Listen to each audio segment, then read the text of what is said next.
Well, boys, welcome back. Well, boys, hey, you know what it is. Your friendly neighborhood homeboys. I don't know what to call it. We don't have like a nickname because like calling ourselves the Talk Our Way Out guys is kind of weak. Yo, we the Towos. The Towos? Oh no, dog. no. That's tough too. Yeah, it doesn't work. Not we're at not- all. That's a Bad hard one. acronym. And like calling ourselves like the Three Musketeers is kind of weak too. So I'm kind of It's like, overplayed.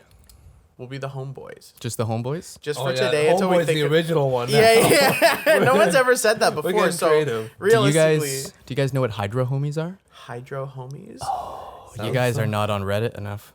Oh, okay. Let's hear it. Let's hear the Reddit. Hydro homies are just a bunch of bros who just really like water. If you just look I up mean, that's what I. our hydro homies, it's just nothing but water memes. Just I mean, drinking water, That's being all I hydrated. could think of. It Yeah. was like, this is like a water joke. No, they take Yeah. it's no joke, man. These are It's hydro no homies. joke. We're lake boys. Oh no, that's that's intense. We're the Hydro Boys. Well, welcome back to another day. We appreciate you guys sticking around. Kyle, Fucking we started off with like, hey, thanks for making it this far. It's been like 2 minutes. It's gonna be a rough one today, guys. I've been going for a it's little going bit. as well as Kyle's nose is. Kyle, you want to talk about your week? week? Man, if it didn't get any worse, I fucking busted it at basketball. First game back, COVID restrictions dropped down. I'm not worried about COVID. I'm worried about elbows. So set the charge. Guy's coming straight to the chest. Last second, he decides he's gonna go over top, catch the elbow on the bridge, Wow. starts bleeding everywhere. That's fun. Wow, It was man, that's super rough. sick. That sounds like shit. Honestly, you know, I played football for a long time, but I'm also low-key a baby. And if someone hits me in the nose, I'm like, man, I'm Yeah. just going to cry. Like, I don't know what to do about this. Like, I was thinking about Tears flow. the longest yard. I broke in my nose. right? But right when it happened, I didn't realize it was actually broken because everybody talks about like because I've never broken anything except for like fingers and toes. Like I don't even know if those count. They just happen once in a while. they just happen. But like it definitely broke. The doctor said it did, but it didn't really feel like much more than just like a regular ass hit. So I kind of got rid of the blood, got the Band-Aid on, and I'm like, okay, I'm good to go, and went back in. Then after stopped by and saw Britt, and I'm like, oh yeah, like I hurt my nose. She's like, no, you broke it. Like it's, Oh, it's man. clearly broken. You're bruised. She's like, damn it, Kyle. Like, you Yeah. got to keep your face intact. Yeah. She's only like, thing oh yeah, you got that car accident injury. You like had a little concussion. Oh yeah, just bust your nose and go back to basketball. That makes sense. And I'm like, yeah. Yeah, it's fun. But so she made me go to the hospital. I love it. And that's probably the most adventurous place I've been in the last year. If you want to have a story, go to the Chilliwack General Hospital emergency room. The place was bumping. Oh, really? The second I get in there, they're taking my name, they're taking this. Guy ODs. What? She asked for my address. It's like this guy's just gone. Like they just take him to the back, deal with it. Oh, no. I go sit down. Another guy comes out of the bathroom, just heaving, falling all over the place, asking people for change. Oh my Nurse God. comes running over. Hey, you got to put on a mask. Like, that's our big concern here.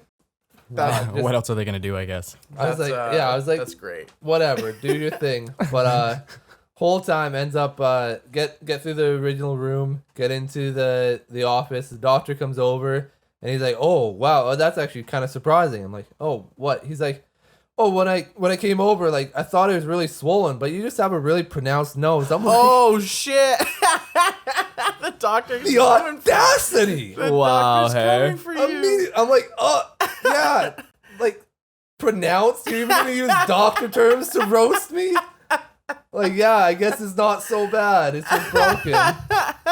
But he's like, yeah, it looks like it's pretty straight. So I know you've been sitting here for 4 hours, but we got nothing to do. Put some ice on it, take some Tylenol, give it a couple days break. Why is he so self-aware of how obnoxious this treatment is? Yeah, so would you wait 4 hours to see me? Yeah. Put some ice on it. Welcome to Walk it off, Canada. man. You didn't pay anything except for time. That's, Wow, hey. That's Yeah. actually so funny, man. That kills me. Like, Yeah. But other than like little bruising, my safety glasses at work, they sit perfectly on the break, so that's really fun. But other than that, broken nose is literally nothing. It's Well, there's It's like baby there's work. no bones in there, man. It's all cartilage. cartilage, Like it's yeah. a weird. It's a weird thing to break. yeah, it's just I don't I thought it was gonna be more. I thought there's like something they had to do. Yeah. But it's just you kind of just go home, and eventually it's not How do you broken. wrap it up? I guess. Yeah. But Man, yeah, that's- that was my broken nose story. That's funny. Get roasted immediately. Matt, you had a good time with your little man today. Well, yeah, man. Over the, I just find it so funny. So over the past 2 weeks, 2 weeks ago we went to the water slides. Just last week we went to the amusement park, both up at Cultus. Oh shit! It was a good time, but it was like from January 1st on, COVID just never existed for people. Like just everyone, and like I'm on the fence about it. Yeah, sure, but everyone's like, oh yeah, finally we can just take it off. Everyone's okay now. So going into both of this, the water slides and the amusement park, just jam packed. Like if it wasn't for the actual staff wearing masks, you would never even know it had ever been a thing. Just people shoulder to shoulder everywhere, and it's like, you guys. There was a pandemic like a couple days ago. Is everyone okay? And just no one gives a fuck one anymore. gives a fuck. Yeah, and like I get it. It's like it's been drawn out for so long, right? But Yeah. it's just such a funny, noticeable change. It's just a light switch happened. It just everything's different. Yeah, It's a good one. I feel you. It's like even like at the restaurant, it's like I'm still like wired to like have to like monitor people with Mhm. masks. So like I'll see someone walk by without a mask, I'm like, but then I'm like, oh yeah, I'm not supposed to care anymore. Nice. I don't really care. I'm just like it's one of those things you get conditioned to do because you don't want to get in trouble. Yeah. But Yeah, now when you see people in a store with a mask on, you're That's like, oh, one, you're baby. still- That's one. One Punch hit. the You had mic. one rule. don't one punch rule. the mic. Punched it already. But yeah, with the mask too, it's because every store has a sign on it.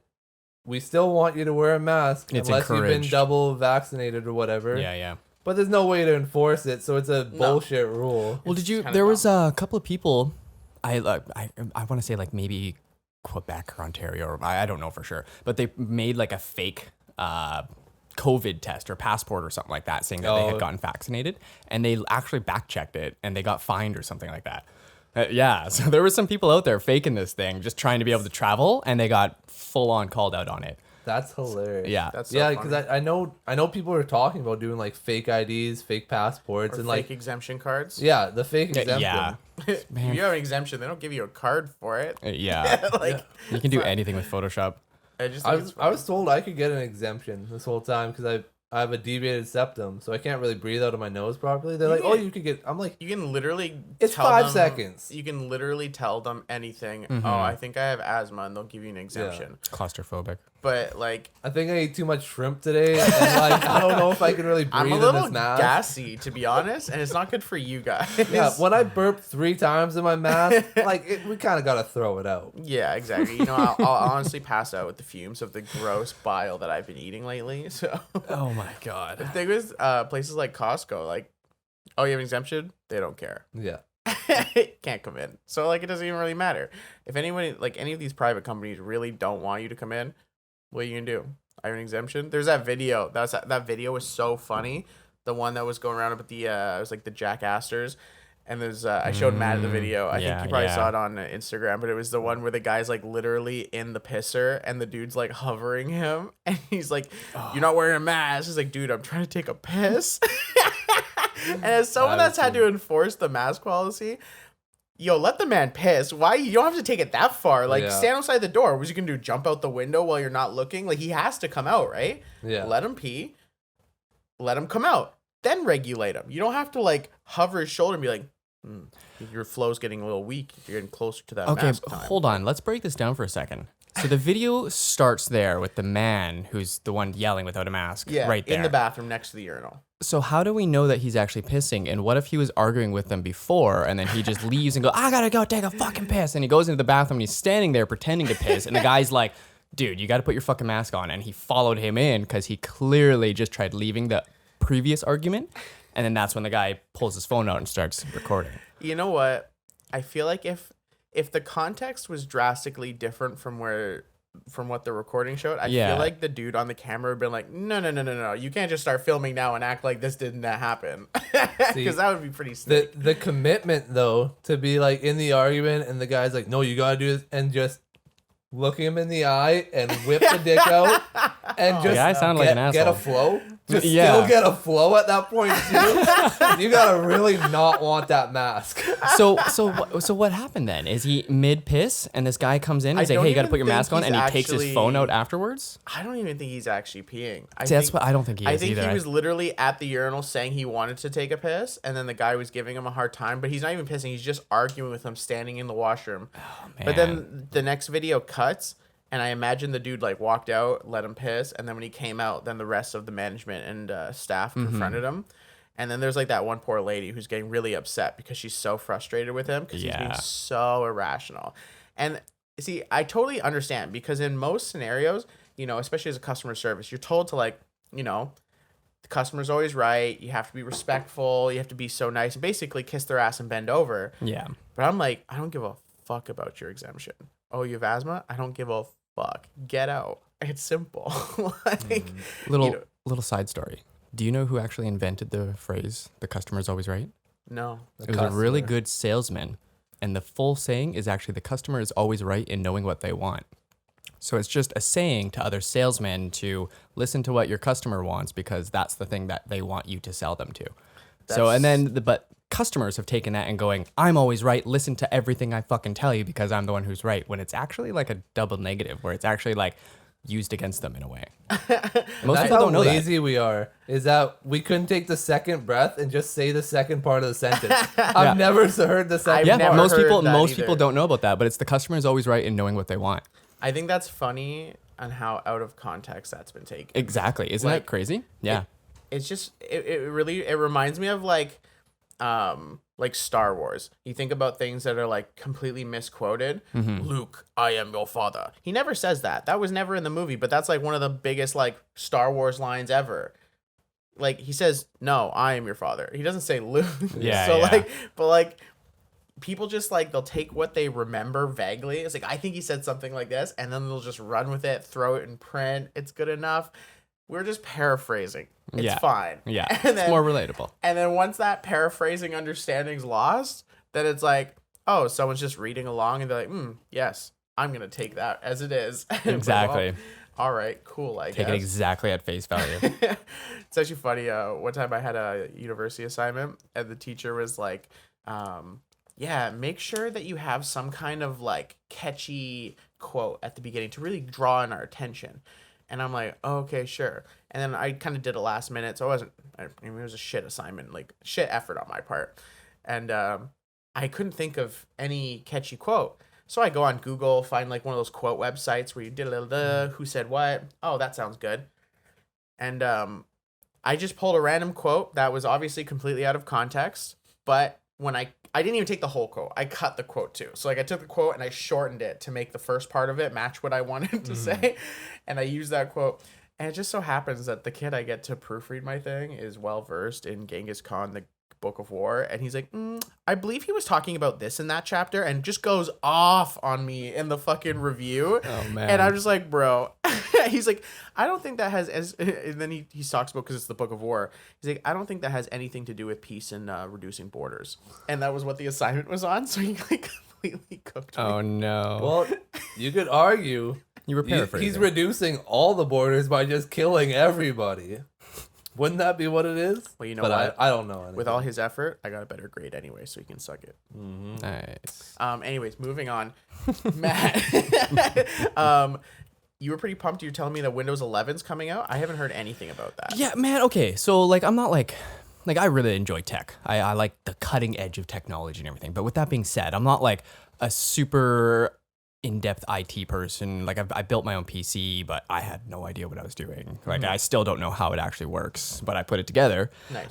But yeah, man, there's some like cool things about it. One sec, it's not off the top of my head because again, so the biggest thing it's there's a new multitasking Windows that I'm actually really excited about because like for me, I have like two screens and I'm always using up both of those screens, and you can like cut screens in half kind of thing. Yeah. But apparently now you can like segment different parts of your screen and you can like set it up differently. Interesting. So I'm like, I haven't looked into it too much, but I'm really intrigued by it. Now, So when they announce a new Windows, do they still do it like they used to? Because it's funny that you mentioned that because I recently saw a video on Instagram of like the Windows 95 reveal. when they're launching it, And they're like, yeah, Just on they're all stage. dancing. Yeah. They're playing some shitty 80s song that Yeah. everybody knows. it's and like they're just cringy on purpose or old something. people, they're just like, just Is clapping. everybody ready? Yeah. I was just like, Yeah, it's a little do they ridiculous. still do that? Or I don't really think so. They still do reveals like that all the time on like a huge stage, and it's a grand event. Right. But I Bill, don't know if why they come aren't out you dancing anymore. Yeah. But actually, so another cool thing is it's a pretty big redesign where like the start menu is in the very center of it. That's and weird it's to me. cloud based, so it changes depending on the time of day and depending on what you're doing. So I'm trying to figure out like, what if you're on Pornhub? Like, what happens to your start menu? Right? Like, well, what if you're switching between work and Pornhub or something? Like, what happens to it? Is Oh, it that no. intuitive? Just any button on the keyboard takes you back home. Like, no, I know you need to be out of here. Yeah, so it's pretty interesting. I'm excited to see what it is because usually it's like, man, a computer, I just needed to do my work, right? But it's there's some features in there that I'm excited about. To me, I think it's one of those things. It's like natural human thing to be like afraid of change. But I'm just like, my start menu is in the bottom left because it's organized. It's out of the way. I'm like putting it in the middle. That's weird. Well, that makes it's- me uncomfortable. Why? Have you ever really used a MacBook? How like your main, like there is no start menu, but your main apps are at the bottom center, Yeah. really, right? So I think it's kind of more in line with That's that. also weird, and I dislike Macs Well, because of it. Oh, Well, every single like phone, Macs. you have like your main four are generally at the bottom Mhm. in the center. Kyle, you said phone though. Yes. What's the Not- difference no, between a I- phone and a computer? I'm sitting down. Calling somebody? That's about the only difference. So like that's how I look at it because I don't really use computers that often. Yeah. But when I do, I would rather it look like my phone, which I use all day, So every I think day. that is part of their plan because it's funny that you mentioned that. It's what they're actually going to be doing for the first time ever. Windows 11 is going to completely support Android apps, so you can like download TikTok right to your computer now. And that's I don't know if that's a big deal or not, but that's pretty cool. Like it's Yeah. I don't know who the hell needs to use TikTok on their computer. Right, like, but I the already fact get that you can enough do of that it like, on my phone. yeah, well, it comes down to like you can now have the same app on your computer and your phone, and you don't need to share storage between two things. Like if you do a lot of stuff on both, like there's just an integration, and everything is just kind of becoming cloud based. So that's kind of cool. Interesting. Yeah. I guess they're probably trying to keep up because of like Google Chromebook and a Google Pixel phone. You can do that too. You have the cloud. You can have TikTok and all that. Yeah, as they're well. they're really trying to push everything to be integrated, right? Yeah, because they went like it's like the tablets, right? The tablets are, at first they were just like pretty basic, couldn't do anything you could do on a computer. Yeah, man. Then they make them more complex and more sophisticated. Now you can do pretty much everything on the tablets. And then it's like, well, what's the point of getting a computer if the tablet's more convenient? So the processors, like the newest MacBook, or the newest iPad Pro, it can edit like 4K footage faster than like a high-end PC computer. It's wild. Like the processor that they have. That's crazy. Yeah, there's like videos of people just like easily editing this like high-end footage, and it's like even the footage on the camera right here, like my computer's decent and it struggles a little bit. We have to make proxies and everything, but supposedly it's just the way the file system works, you can just edit all of it. It's nothing. That's why they're $6,000. Yeah. The world Starting. is chasing Apple. Everybody's just trying to copy what they're doing. Everybody's 5 years behind Windows, Google. They're like, oh, phones work? Okay, we'll join in. Oh, laptop, iPad? Okay, we'll get our tablets. Oh, the cloud-based works? Okay, we'll try that too. I see Apple as like for lack of a better term, I see them as AOL, where it's like they're super big, and not in the sense where like AOL just kind of disappeared, but AOL was like a closed off system of like everything you wanted to use within AOL. It was like you couldn't really just search things like back in the internet. It was called an intranet versus the internet. So intranet is everything is contained within the system, and everything you need is kind of there. So that's kind of what Apple's doing as well, where they're trying to create this closed off system. And again, I think there was like an issue with Fortnite on the like on the Apple apps or something like that, because Fortnite has in-game purchases, and Apple was against it, and they actually took them to court. And I was reading a little bit about it. I can't remember what happened, but like there's like basically a battle right now going between Apple App Store and Fortnite, because Fortnite's like, why the hell can't we allow these purchases? and Well, Apple's yeah. strongly against it. Because Apple wants every in-app purchase to go through Apple, and then they take a cut. And Yeah. Fortnite's like, well, if we just like make the third-party transactions happen somewhere else, Yeah. then we could take all of the cut. And Apple's like, fuck you. Yeah, especially So because much Fortnite money. is a free game. Yeah. So technically, the Apple Store wouldn't be making any money off them, but Fortnite's Exactly. making all this extra, and so many people have Apple phones that Yeah. they want their money. Yeah, they want their cut. I but- get it, but yeah, you It's super greasy, just like but- what we talked about last time. Like it's if there's an issue in the market's just gonna move, right? Like the demand goes where it needs to go. So Yeah. These games, there's so much money in them, and like you can see like in the industry just how much money's going in because they're just getting more and more, and like you see these free games, and then you think about like Fortnite was a free game, but the graphics are like pretty like soft, but it gets so much playtime, and now you're getting games that they're putting so much money into, so they have to go into like the graphics, and then you start having the question, do graphics matter more than the gameplay? Yeah. Because Fortnite's gameplay obviously has been enough to make it the huge spectacle that it is. Then you have other games that like the graphics. I guess, what was the well, there's Stadia. Stadia? That's what I find crazy. Warzone. No, As what a was the whole. other one? Not before Warzone. It was Fortnite and PUBG. That was the one. Oh, PUBG's okay. graphics Yeah. are so bad. Really? Like, Hey, see, I've never played either of those. first time I tried to play PUBG, you're like, you know how you drop from the thing? That's like the starting point. Sure. Okay, Matt's literally never even thought about playing it. Okay, the whole point is you're on an island, but to get to the island and where you start on the island, you start on this giant like floating craft that flies above the island. Okay, And this is Fortnite. In all of them. It's just They a all different start the craft. same way. In like Fortnite, it's this floating school bus.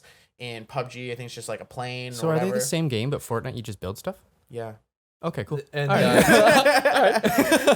Basically, and that's why PUBG's like all pissed because like Fortnite got so big doing the exact same thing. They just Well, had they to were build it. like it's 'cause they capitalized on memes and stuff, and their characters can dance and yeah, shit, right? they definitely took it to another and place. PUBG started with it was just 5-on-5, whereas Okay.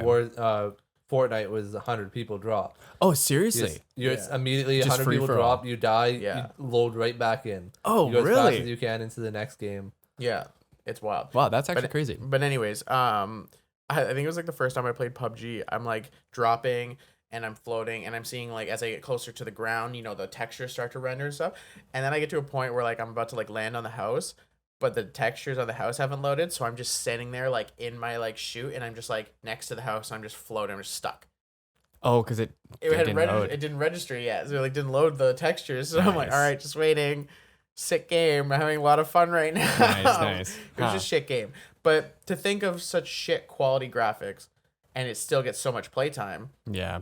And then you wanted to talk about what was it, Stadia? Yeah, yeah. Made me off the top of my head there. But yeah, Stadia is like this thing that's been in the background for a while. I think it's Google's, I don't know, side project or something like that. But it's been on the phone for the longest time, and it's basically a free app that you download, but then you can purchase games inside of it. Okay. So they just recently launched this on like pretty much any Android TV. So now you can actually download an app on your TV, plug in a remote or like a game controller onto your TV through Bluetooth, and you just download a game and just play it straight through the TV, zero console, and it's just over the internet. So it's pretty crazy. So there's even like there's Cyberpunk 2077, and of course you're not going to get like the cutting edge graphics out of it. And Nobody is. yeah, exactly, yeah. But because it's stripped back on purpose, people are saying that the gameplay is actually really good. You just have to deal with there's like a little bit less cars on the street and there's less people walking. Where like the high end game, it's like a crowded street and everything, right? And that's where all the graphics come into. But like you can just play all of these like brand new games and you don't even need to own a console. That's crazy. Like that's really, really crazy. So it just comes down to like what's the difference between the best of the game versus the low quality version of the game. Yeah. It's definitely interesting because like, that's a game that was pretty polarizing in its own right because of, a few different things. But Yeah, I almost bought a console for that game. I was so hyped about it. yeah, so many people were so so hyped. hyped, about it. yeah. And then like one of my closer friends, Devonte, he was playing it forever, and he was just telling me how bad it was. and Yeah, stuff, I and how still haven't mad heard that much good things about like the Yeah. storyline. Like it's a cool game, but it was Right? just so hyped up that Yeah. it's like, it's just another game. Yeah, there's just like way too much going on. I think. Yeah, and they tried too too many hard. problems. Like it just wasn't a. They completed game. overpromised and underdelivered. Yeah. Yeah, which and that's a big deal because even if you think about like what was it? Man, it was the biggest game in the fucking world for the year. It's that Pokemon Go. Pokemon Go. That Yeah. changed the world. That changed the world. That day of release, there was like world peace for that one day. Honestly. Everything was okay. Buddy, for like 6 months, I swear Yeah. to God, like everyone was just going around walking around I was town outside all the time, all the time. hanging out with friends. I picked up random dudes off the street. I'm like, yo, you playing? It's like 3 a.m. We're like just chilling on some road. And I'm like, yo, you're looking for this Dratini too, eh? And he's like, yeah, bro. And I'm like, cool, hop in, let's roll. And like me, and we would just pick up dudes. Like that would just happen. And I Wow, wasn't, hey. we weren't even worried because we knew why everyone was out walking at Yeah, night. there's no Yeah. stranger danger Yeah. anymore. Yeah, especially when like Wow, eh? when you like see something nice, like I said, like there was that Dratini that night. I seen like 6 people, and everyone's just like, "Where is it? Where is it?" Walking up and down the neighborhood. I'm like, "We all know where we're going." There's Yeah. 3 cars driving around in that same neighborhood looking for it, and it's like we're all doing the way. same thing. So it's like, you know, you're not stressed when you know why people are out. It's when people you are walking around at night, you're like, "Why is he out there?" Yeah. you know why. That's when you take that pause and you're kind of waiting for the place to reload so you can get your more Pokeballs, and you kind of look around and you're like, wait a minute. 3 of those guys don't have their phones out. These guys are looking at us like targets here. Like, maybe get back in the car for a quick minute. Right? Well, I actually, you know, I know we're on a tangent here, but I've heard people like dropping like the lures that like people are like, oh, someone dropped a lure here. You'll go hang out so you can get some good Pokemon, and then people just get jumped. Oh And it's no! like the guy dropped the lure to attract people, and then he mugged them. Wow, Like that's so reckless. that's crazy. But the reason why I bring that up is because that's like another example of a game that overpromised, underdelivered. And it's like they're saying they'll get all the Pokemon, they'll have all this trading and stuff. But trading took like 2 years to get. Yeah. And at this point, and then there was like limits to it, so it's not even like a real like trading thing. It's just like, what a waste of time. Yeah, it was one of those things where they hit it hot, but they weren't ready for that. They weren't ready for the whole world to play Pokemon Go. They just thought there's some people that'll get into it and then like we'll slowly release. But everybody was there, and we wanted like by the next week we wanted to trade. There's people that had every single Pokemon. They just weren't ready. Whereas Fortnite, it came out, it got huge, and immediately updates, threw everything at it right off the bat, Yeah. and they were able to capitalize. Yeah. I think you know, getting off this tangent, going back to that original question though, I think the thing with games that I've noticed, and I'm, you know, not like this is some enlightening take that no one said before, but like it has to be gameplay. You have to be able to balance the gameplay, and if Yeah. that means sacrificing graphics, it is what it is. Because at the end of the day, all games are based, or you know, they're ranked and they're given credit based off how fun they are, how much time you spend in them, how invested you got into it. Games with just good graphics are never just like accepted. Like I was telling Matt the other day, there was a game that I was so hyped for like years for called Anthem. It's coming out by EA. It looked beautiful. Dog shit. You watch the trade. Sorry, Subtle. you keep going. Yeah, keep it's just going. that subtle dog shit. that confirms it then. You know, the shots of the gameplay, like it was like coming in 2 years, and I'm like, oh my god, I am putting this on my list of must buys. Like Yeah. I was so hyped. And then when it dropped, I didn't hear many good things. So I'm like, maybe I won't pay $95 for it. Huh. And then like I kind of held off a little longer, and then you know I have was it Xbox Game Pass or whatever, and then eventually you know it shows up on there or something like that, and I'm like, oh, I was so excited for this game. Let me try it out. Like 5 minutes of gameplay, and I turned it off, and I never played Really, it hey? again. I was just like, well, this is boring. Man. It's like if it drags on, the game's not good. The graphics Yeah. aren't gonna make a difference. Yeah. For me, a big one is the difference between multiplayer and single player. If That's it's huge. multiplayer, the graphics can take a little. They can go to the backside because of the fact that you have so many different servers all connecting, and you kind of Yeah, have to yeah. be able to have like for basketball, for instance, you have to have weird things happen once in a while just because so many people are doing so many different moves. But for a single player, like a game like Far Cry Primal. Was one that I didn't expect to like it as much, but the graphics, scenery were unreal. But it's single player. It's only on my console, and I don't have to worry about new things rendering in. Okay. But if you're playing by yourself and you see a tree that just is like 2D for no reason, it's like, okay, there's no excuse for this. So you Yeah, kind of yeah. you notice the graphic problems single player a lot more. Yeah, I definitely agree that, you know, playing offline, it definitely makes a big difference. And I think that good graphics are definitely a good complement. But you got to give credit to the game, though, for the reason why you wanted to play it for as long as you did. Because games like Anthem were an example, but things like what's 2D. I played Stardew Valley. Stardew Valley is like this 8-bit farming sim game, and I Nice. put fucking hours into this game. And I'm sitting here whacking trees for days, and it's like Mario graphics. And yeah, is the tree 2D? Is it the 3 different trees? It's the only 3 trees that exist? Yeah. But I'm still out here crushing trees, bro. Like That's funny. But there's 30 of you. There's 30 of you that really love that game because like you can get like you personally get into the weirdest games that nobody has ever tried before. Bro, Stardew Valley you set is it up, obscene. and there's 8 of us get on it. You wax us forever because we're like, what's happening? But even Yu-Gi-Oh, you get into it and you decide I'm gonna make every single deck. I'm gonna do this. I'm gonna do that. That's okay. So I get your some- gameplay, Kyle's but got some heat here. I have a long history of finding obscure games, forcing everyone to play them, and then Nice. just kicking their ass until I find the next game. it's 1 to 2 Nice. weeks. So it's like it was a fun enough gameplay for us all to show up. But that's my pushback. If the gameplay is good enough to get in the door, it's not enough to keep me there. Okay, That's but funny. then you could also talk about Minecraft. Minecraft has like some of the shittiest graphics out there, but its niche graphics don't matter because it's like the most popular game in the world. Mm-hmm. Like if you go on Twitch, I'm still sure 10 years later, it's still like one of the top streamed games out there. There is on Netflix a pick your own adventure Minecraft show. Fuck. Straight up. Like, my son is 4 years old. He has no idea what Minecraft is. And we were watching this thing, and he was like right into it. And he's like, oh, we're going to pick this one, Dad. Like, Oh, we're going to go this way. no. And he's like picking his own adventure, essentially playing Minecraft on a TV of like an A and B options of what this dude's going to do. Like, it was impressive. But yeah, it's like, again, Minecraft. There you go. It's hate it. still huge. It's basically like a technological Lego, isn't it? I would Is it almost. just Kind of, Lego yeah. on TV. There's like more dimensions to it because instead of just stacking things, you can also take other objects and put them into brand new objects. Yeah. So Yeah, I haven't there's really played there's different much of it, dimensions but- to it. Yeah.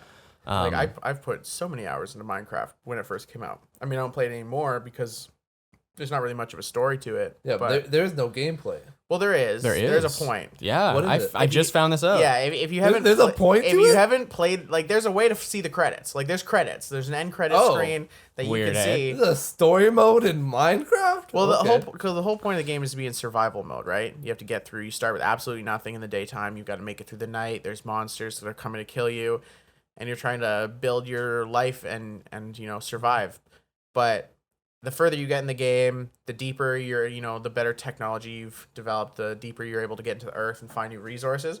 The whole point is to get to the Ender Realm and fight the Ender Dragon. You kill the Ender Dragon, you get to see the credits. You can see speedruns of people doing it because they get mad fast at it. Huh. So you just dig down until you find a dragon and you Just kill dig, it. dig. Well, not Yeah, really, that's but I think the only time I've ever gotten to that point myself is if I was like in the creative mode where I have access to every item in the game and I can like fly and shit. Then I just like grabbed all the items I needed out of the inventory, built the portal, went there, killed the dragon with all of the things that I didn't work hard to earn. But like that's the only way I was ever able to do That's it. funny. But there's plenty of people that know how to fucking play that game inside out and they just go off and yeah, that's the point of the game. All the other stuff, that's just people the capabilities people. But yeah, ain't me. the expandability of that game. But you're going back to like the difference between like the high end games versus the low end games. Like for myself, I used to be a huge gamer. Like I used to play. Like my thing was Forza. I loved Forza, man. Forza is beautiful. Oh man, that was my I was fucking jam. I And was then a Gran Turismo guy because I was still on PlayStation yeah, back in the day. I played Gran Turismo a lot too. And then even that, and then Dirt came out, and that was another one that was just fucking huge. It's like rally racing, and you're actually like drifting. Man, I played those back to back all day, every day. I kind of just grew out of it, I guess. But going back to it, I still enjoy games, but I don't want to have to go and invest in all of this money to get a brand new console just to be able to play something. So these Stadia games specifically, or cloud-based gaming, like they're getting better and better, and that's like a good opportunity for me to be able to go, hey, I'm just going to download this app on my TV, and if I feel like it, I can play a game whenever I want now, and I don't really need the best graphics. Yeah. yeah. It's pretty interesting. Well, I think it even kind of goes back into what Kyle was saying too about the multiplayer experience. Now we can talk about genres. How does genre define, or like dictate what matters? Because if you're talking about racing games, if a racing game is ugly, racing games kind of tough because they've set such Yeah. a high standard of these games being just as well driven, well played, the reactions, once you get them dialed into the most realistic settings, they can all be the same. Now it's which one looks the best. Yeah. Because you can only Yeah. tune the driving to be as realistic as possible. You can only get it to a certain If degree. there isn't an in-cockpit view, it's an instant no for me. That's how I drive all the cars. Really? Oh yeah, dude. I love who are being. you? Who Oh yeah, drives dude. in cockpit? Yeah, straight up. And if it didn't have like the steering wheel and I'm like the actual thing, not Matt's just out like here the doing first shoulder person view. checks and then just seeing Bro, the people staring yeah, at him man. because there's no cars there. Yeah, bro. That's how I used to lit. drive. But like things like racing games, like I said though, that has a peak playability. So the next level is to have the best possible graphics, and now you have beautiful racing games. Mm-hmm. But a lot of these other games, like peak playability, you're not trying to chase a certain thing. There's always so much to do. Like talking about Stardew Valley, it's just a farming sim. What's peak playability for a farming sim game? You can't really find something like that. You're still trying to figure it out. Or any other. I mean, sports games is another thing. They're trying to get to peak playability, but like every year you're like, okay, this is like the best it's been. And then next year, maybe it got worse. Maybe it got better. You don't really know. Like I remember when Madden 07 was the best Madden that ever existed, but then you get the Madden 07 on Xbox 360 because that was the new console that year, and it was the shittiest Madden I've ever played in my life. The difference between Madden 07 on Xbox versus 360, night and day different. Really, eh? Weird. But like this is the next gen console. Yeah. They fucked up the physics. They fucked up everything. It was terrible.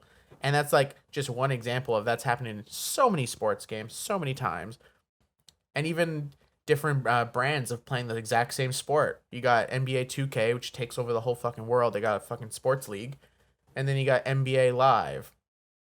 No one plays NBA Live. They stopped selling it. I think they're just done with it completely because it doesn't sell. Huh.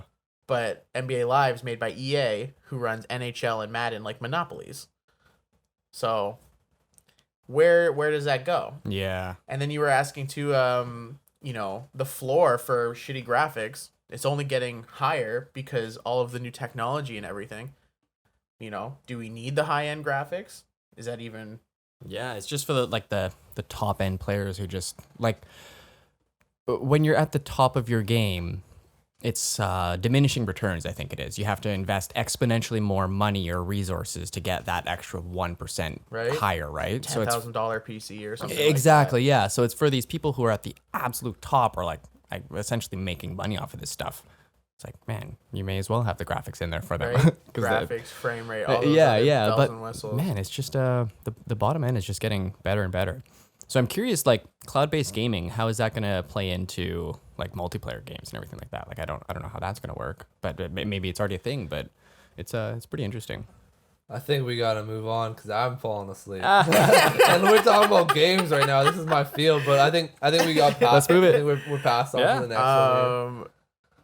Yo, Elon Musk, this dude, and his fucking. Oh God, yeah, okay. You had something to tell me. Well, okay, man, it's not even something I want to get too into, but I just find it so weird. So over the past little while, he like dropped this like Twitter post saying that he was selling everything he owned, and no one really batted an eye.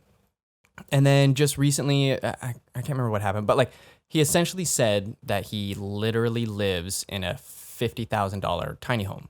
And like, again, no one even paid any attention to it, but then people started looking into it. And he has literally sold every single one of his houses. He still owns one house in California that he calls an events house. And then he actually lives in a prefabricated tiny home. And it's just, it's weird. This like billionaire, one of the richest people on earth, and he's living in this tiny ass house. But it just comes down to like, is he just a huge stakeholder in that? And it's just like a big marketing ploy where he's going to make money because people are going to want to buy. people are going to want to buy into it. Yeah. Or is he This is where literally Elon just a lives. madman who just has tons of money and he just has no time for worldly possessions? Right? And Maybe it's a weird thing. He's tried everything and he's decided everything sucks, and this is the only thing he needs. Yeah. Yeah. So I got two on that. One is I heard him on Rogan kind of talking about this, and he basically was Okay. like, people were talking shit about all the things he has, and he's like, well, I guess I'll just have nothing, and then they can't have like- anything. And that's the autistic brain of his. That's yeah, like, he has I'll just have Asperger's nothing. or something like that. So like I fully get that. Like there's probably a big portion of it where he's like, you know what, fuck it. Like if it's not a mandatory thing, like you're not like struggling. It's like, oh, it's the only way I can afford my own house is to buy a tiny house version and like Yeah. start that off. It's like, if you're the richest man in the fucking world, or like one of, it's like, yeah, sure, I'll live in a tiny box for a bit. Why not? Fuck everyone. It's weird. Were you gonna afford to just like change up your life like that? And just do Exactly. whatever? That's another thing. It's like, I'm just gonna sell everything. Yeah, just for fun. If I need it again, I'll just buy another one. Exactly. Whatever. Buy a And, second like, version. Realistically, how much better would the world be if every fucking billionaire did that and decided, Yeah. I'm going to put all my money into making Mars habitable, making Yeah. transport, like in LA, he's building the Shitcoins. tunnels, building flamethrowers. He's a crypto keeper. Like, Right. he takes care of everything. Yeah, he's an interesting guy. It's an interesting thing because he almost considers everything like a side project kind of thing, where he doesn't really have one main job. Even Tesla, he doesn't own Tesla. He's just like a co-CEO or part-time CEO or something like that. But then through Tesla, then he made the Tesla roof solar panels, and then SpaceX yeah. ended up making the Starlink. And those are like technically two different companies, but one made the other one, and it's going to finance the second one. And it's just kind of crazy where it's just every avenue he thinks of, he just starts a little project. Now he has fucking Neuralink, where he's building actual computer chips for our brains. That's Wild. going to be like, That's gonna get Kyle excited. bro, it's have you looked into it or anything? Very little. Like, I haven't Paraplegics looked are gonna walk. deep into it, but it's from what I saw, the nice approach to it, like if you're looking at it in a positive way, is that if everybody gets the Neuralink, you no longer have to worry about language barriers because you understand what each other are thinking. So like any culture can kind of, if you go to Europe, you go to France or whatever, you can both kind of understand each other because of the link between you. That would be so and cool. you're able to enhance your memory and enhance basically what you can retain because Yeah. of the Neuralink. So- from what I understand. That'd be What I'll fucking definitely say from that is, I bet you the tech, it's a possibility, but then to link each other's language and relate it to your own language and be able to understand it in like essentially real time, or it would just take a second for it to load. Like, even though the possibility's there, I have a translator on my phone that essentially does the same thing, and it's like really cool. But if I were to travel to another world, we can kind of have like broken conversations of like, hey, I need to go here. Then they'll hear that, and it's like a back and forth.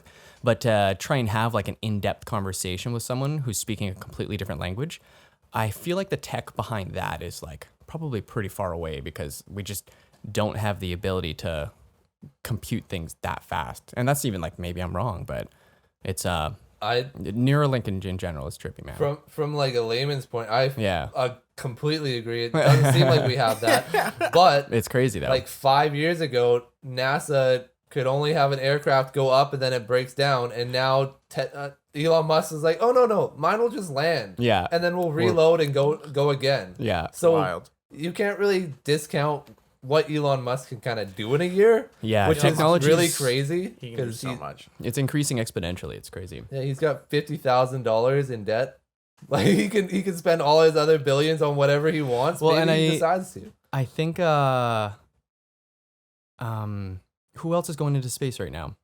Richard Branson. Bezos He- and Branson. Yeah, they're like in a space race right now. Where one of them is like literally going by the like them and a couple of other like astronauts, Yeah. actual astronauts, and they're going up in like the next week or something. I think. Yeah, I think Branson going is up going first, and Yeah. then Bezos, he's going up with his brother, and then they Okay. auctioned off another seat. So some Oh. like billionaire paid like $250 million to come on the See, flight. one of those three people are gonna land on the moon, make a base up there, and it's gonna be like Lex Luthor.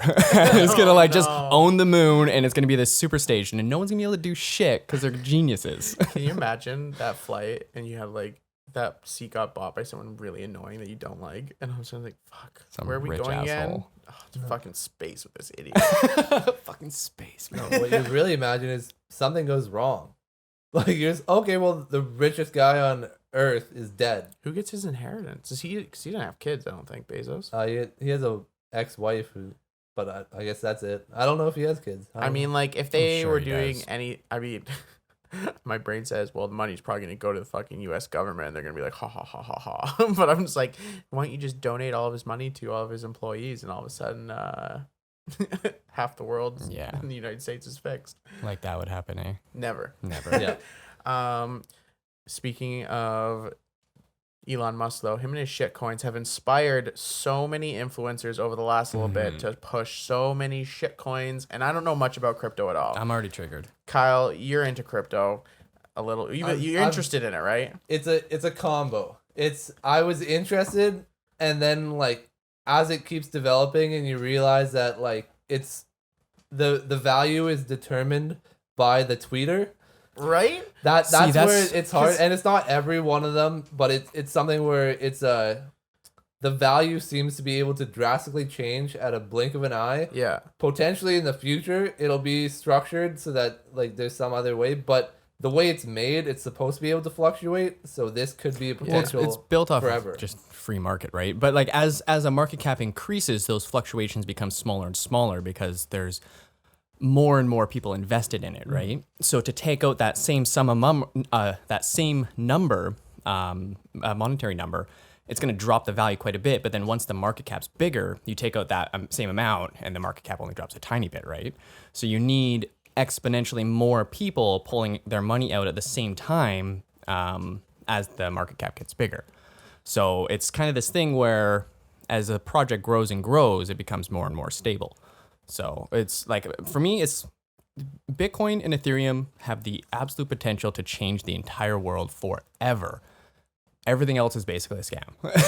That's exactly how I see it. 100%. The ones I heard on the news lately were the Save the Kids coin. So that was all these. I'm going to call it a scam right now. I don't even know what it is. They're all scams. Apparently, it was profits are going to save the kids. I don't know, go Yeah. to charity or something like that. But it was just a bunch of these phase dickheads. These guys are like pro gamers or something. And I think Rice Gum, they were doing that. And apparently, it was like the graph that everyone sees. It's like it starts here, it goes pretty high, and then it just plummets, and then it just flatlines at like Yeah, zero. so that's called a rug pull. Yeah. And that's like the initial investors hype the shit out of this thing, Yeah. saying it's the next big thing. And then as soon as people buy in, those people who own like pretty much all of it, and the public is buying like a small percentage of it, thinking they're investing in all of the coins, Yeah. those people just pull out and just And then profit. like you said, then there's no market, and then everyone who has it is worth nothing. Yeah, and then you just have to move on. Yeah. And then you're what's called a bag holder. Yeah, and then the other one I heard was Logan Paul, his Dink Doink coin, and I'm Yeah. like, are they just like going off a funny name, thinking that? I'm sure, because there's so many coins That's- out there that are literally That's the thing. It's almost not even a scam. It's literally a joke. And people just like the Dogecoin was meant to be a joke. They're all Yes, jokes, see. and they're like, if you're dumb enough to buy Dink Doink, you deserve to get Dink Doink. Yeah, no, that I fully agree with that. That's now a very, verb. very true. There's a fine line between like scam coins and just straight up joke coins, right? It's yeah, if you're Like, willing they're to like- invest in it. Logan Paul's like openly like in his like Twitter video where he's like talking about it, he's literally calling it, it's like the shit coin I believe in. And it's Yeah. like he knows it's a shit coin. Yeah, they see, don't if you even just- care anymore. No. It's speaking to like it's just new age marketing, I guess, in a sense, do right? you Like if you call it know- out, If I'm looking at a crypto thing, because I don't really know anything about it, how do I know what's a shit coin and what's not? Because is it Bitcoin or Ethereum? that's your rule. Okay. Then it's a shit coin. So if you want to break it down, you're like, let's look at like the top 10. You got Bitcoin, you have Ethereum, you have Tether, which is like being investigated by the SEC, and they're like essentially a stable suspect. coin scam. You have Ripple, there's a Ripple army, which is essentially an entire computer system network of bots flooding Twitter and Reddit talking about how good Ripple is, when essentially it's also a scam. But That's everyone sus. who buys into this are listening to all these other people have all these conversations online, but they're all literal robots. So anyone who like is really strong for Ripple, it's like, yo, you're taking advice from robots. That's why Kyle isn't in crypto yet, because he's way too conspiracy driven, and then you hear shit like this that's real, and Yeah. you're like, Yeah, it's crazy. But then you have like Polkadot and Cardano and these like Ethereum killers. So what they're basically doing is they're trying to be a better version of Ethereum before Ethereum can upgrade to the best possible version of Ethereum. So they're all racing towards the same thing with a different name. And what's different is all of these other coins, they don't actually have like a working product. They're all like technically in test nets, and they just talk about how they the way they word it is they make it sound like it's a working thing or it's already here, but realistically none of it's actually there. You can buy into their coins and then you can give it back to them, and then you'll make like you're like staking, so it's like you're getting a dividend kind of thing, right? But Ethereum is essentially a working product, and they're slowly transitioning into a better version of that working product. And once that happens, it's lights out for everything else, unless someone somehow beat them to it. But the development behind Ethereum is just exponentially bigger than any other coin out there right now. So the only thing I've really heard about Ethereum as like a negative is that because that's the only way to buy an NFT is using Ethereum, right? Yes, I think there are a few other coins that also support it, but it's essentially Ethereum. It's the entire umbrella network. So the argument I've heard is that you take away if NFTs can now be bought by anything, what does Ethereum do? What makes it useful if you can buy NFTs with something else? Like, isn't it NFT is valuable, so you have to get Ethereum, so it looks like so Ethereum's better? Essentially what Ethereum is, it's the underlining network to allow other apps to integrate with themselves. So Ethereum is literally like a digital gas that allows one file to be transferred to another like file system, but anywhere in the world. So you use the Ethereum network to utilize, like it's a third layer to the internet. So Ethereum itself is another version of the internet. And then in order to use that internet, you have to utilize the power that you need to transact with. I feel like the more we talk about this, the more I realize I don't fully understand the internet. Yeah, no one does. And even like this, like I'm trying to keep it as chill as possible and not get too deep into it. And this is already like quite deep. Like most people don't think about any of this kind of stuff, right? But Ethereum is like another internet. That's what it actually is. That's wild. So like a crypto cloud that has different in-app purchases, basically. Yeah, so like within the Ethereum ecosystem, I can buy some Ethereum. I can then like stake it so I get some dividends. I can take out a loan against myself on the Ethereum network, and then I can use that and start day trading with that money. So this was like extremely high risk.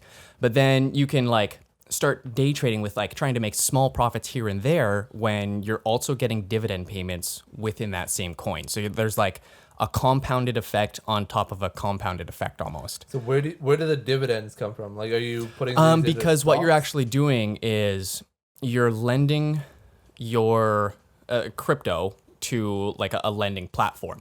So there are other people out there who want the coin that you have. So they're going to buy it off of this website, essentially, this platform, in order so that they can use that coin because they want to use it for different reasons. So this platform that you utilize, they have like a pool, like an X amount of these coins. So depending on how many coins they have and how in demand it is kind of the like the profit ratio, I guess, kind of thing of like how much money you're going to make off of lending your crypto to this platform. Yeah. But yeah, so that's like that alone, that's just the DeFi ecosystem. So that's decentralized finance of like being able to trade essentially 21st century or 22nd century stocks and like trade different companies and day trade and leverage trading and buying longs and shorting things. All of this stuff, you can now do it without having to go through your banking system. And you don't have to like, there's so many barriers to entry when it comes into the banking system of trying to be able to utilize your money the exact way you want to be able to do it. Yeah. There's so many rules and regulations, and some of them are there to protect people, and some of them are there to they don't need to be there. So with decentralized finance, there's this opportunity of like, hey, all the risk is on you, but you have that opportunity to now do exactly what you want with your money. Yeah, high risk, high reward. Exactly, yeah. So, and it's more high risk right now because it's all so new, and it's literally like it's a wild, wild west version of the internet. It's people more informed than they have ever been, and it's a new version of the internet, and there's more opportunities everywhere. So people are going everywhere trying to exploit and capitalize on any single avenue they can. So that's why there's so many of these scam coins out there, because everyone's kind of curious about it. Yeah. But at the core, it's this very new piece of technology that's either still has the potential of like, man, maybe it might end up getting hacked. Like pretty damn unlikely if you actually look into the math, but there's still always that chance. But as time goes on and it becomes more and more secure, like this might be around for a long, long time. Like it might be like a turning this paradigm shift, turning of a century kind of thing, right? So synopsis: Ethereum is a coin that you buy, then you lend it to Ethereum So through the Ethereum universe to get back into the Ethereum bank, yeah, man. and then Yeah. where do you buy things? Like what can you what am I trying to say? So once I have Ethereum, Mm-hmm. what can I buy with Ethereum? NFTs. Like, is it just you can buy NFTs and you can trade it within itself and then potentially make extra money, or are you actually buying things? No, yeah. So because it's such a new thing, like not everyone, like there's not really stopping anyone except for demand to be accepting Ethereum or accepting Bitcoin or anything like that, right? Yeah. So it's just because right now it is volatile. So a lot of companies don't want to start accepting cryptocurrency because you could buy something and then the next day, if they don't cash it out, they could lose a quarter of the value or something, right? Like it could drop Okay. whenever.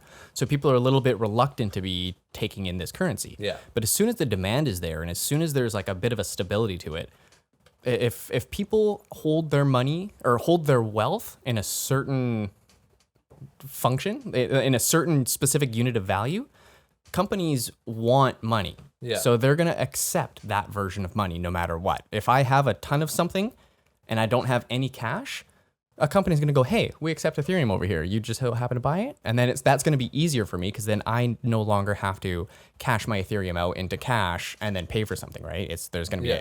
an easier way of transacting. Whew. That's a big one. I just when I go out, so I fiddle around, and by fiddle around I mean like I got $10 in this, so I'm not gonna act like I'm like investing. But when I go into like Wealth Trade Simple, it's like the big app that I see get pushed around everywhere, and I downloaded it. There's all these different coins on there, and now I understand you're saying if it's not Bitcoin or Ethereum, don't waste your time. And that's like, But like you see the numbers, and I'm like, hey, why not? yeah. See, that's like there's a short term it because like you don't want to. The idea with Bitcoin is supposed to be it's not that it's worth $60,000. It's one Bitcoin. That's the dollar amount. There isn't you're not trading it in for money. That's the long term goal of Bitcoin. Whereas the other coins, you want to buy it low. Once it gets high, you sell it for real money because this isn't a real coin. Everything else is traded against either like USD currency or Bitcoin. So it's kind of like all of the other altcoins, their value is based off of those two things. So they are if Bitcoin drops, everything else drops more because everyone within a second, especially like the top end traders who have like robots essentially doing trading for them, so they can create sell orders within milliseconds, right? So these people will sell all of their altcoins as soon as they see Bitcoin dropping. Because what they're going to do is they're taking all of their money out, putting it into a stable coin like USDC or Tether, and then they just wait for the market to drop. But other people see that and they see all of these things dropping and they're like, oh no, I need to get my fucking money out because I'm about to lose all my money. So then they pull their money out and then all of a sudden you just see everything across the board dropping. And then there's this like big panic selling. Everyone's like, oh no, crypto's crashing. Oh no. And these people who originally pulled it out are just sitting there with tons of stable coins just waiting. And once the market kind of flattens out and it looks like it's not going to drop any further and no one's really panicking, these people just slowly start accumulating so that they don't like freak the market out again, right? They don't want the market to just spike all of a sudden, then there'll be a buying frenzy. So they want to do this as slowly as they possibly can to accumulate at a low level. Once they've done that, then there's a good chance that if I still have a ton of money, I'm going to start making some big buy orders. I'm going to spike the market. I'm going to get people talking about it again because I want other people to go, oh my God, it's going up. I need to buy in now before I miss out. And that's called FOMO. That's when you get those exponential or parabolic gains where it's just exploding and it doesn't make any sense, but it's because everyone is panic buying. And it's just these people with tons of money in the beginning of the market going, yeah, okay, yeah, oh yeah, it's spiking. Everyone's buying in. We're going to sell soon. So when everyone's buying, the smart people are selling. When everyone's selling, the smart people are buying. This is my problem. I'm not the smart people. The whole coin is based off the rich decide when it's worth money. Once Not the they rich, unload, just the smart. which are generally the rich. you either got lucky already. Nah, I'm still broke, bro. You either got lucky already, or you're gonna be buying in when it's middle or high and selling late. So consistently, Buy high, you're sell going to be low. losing. You're generally going to be losing money as you're going until you get to that top rank, which is basically what money is right now. Except for if I buy in, say for the like buy it at 60,000, they're talking about it's going to make it to 100 grand, and it drops down to 20 grand, and it doesn't come up for 6 months, and I can't afford it, and I end up having to sell. That's something that wasn't dictated by me. It wasn't dictated by any real thing other than the guys up top realize they need to save some money right now. Well, They see, switch I'm it up gonna- on me.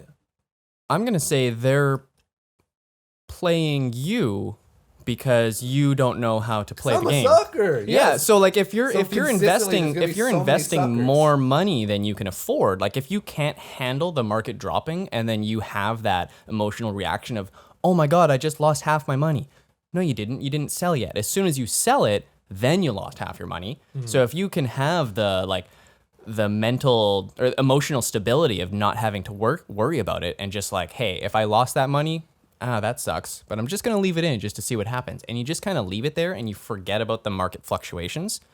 There's a good chance that if you leave it in there long enough, you're going to come out on top. And I completely agree. The thing is, like, I'm gonna Emotions throw are out a random strong, number. dude. Probably 50 to 60% of people generally go paycheck by paycheck. I'm going to say like 80% of people. And like that's what I'm saying. I'm going on the low end. you remember- So we're saying 80% of people are just barely coming by, and they're gonna be like, okay, I've got it. Bitcoin, I got it in at 20. It's at 40 now. I'm gonna put it in more. It's at 60. I'm making so much money. I'm gonna put it in. This is finally my time that I made money.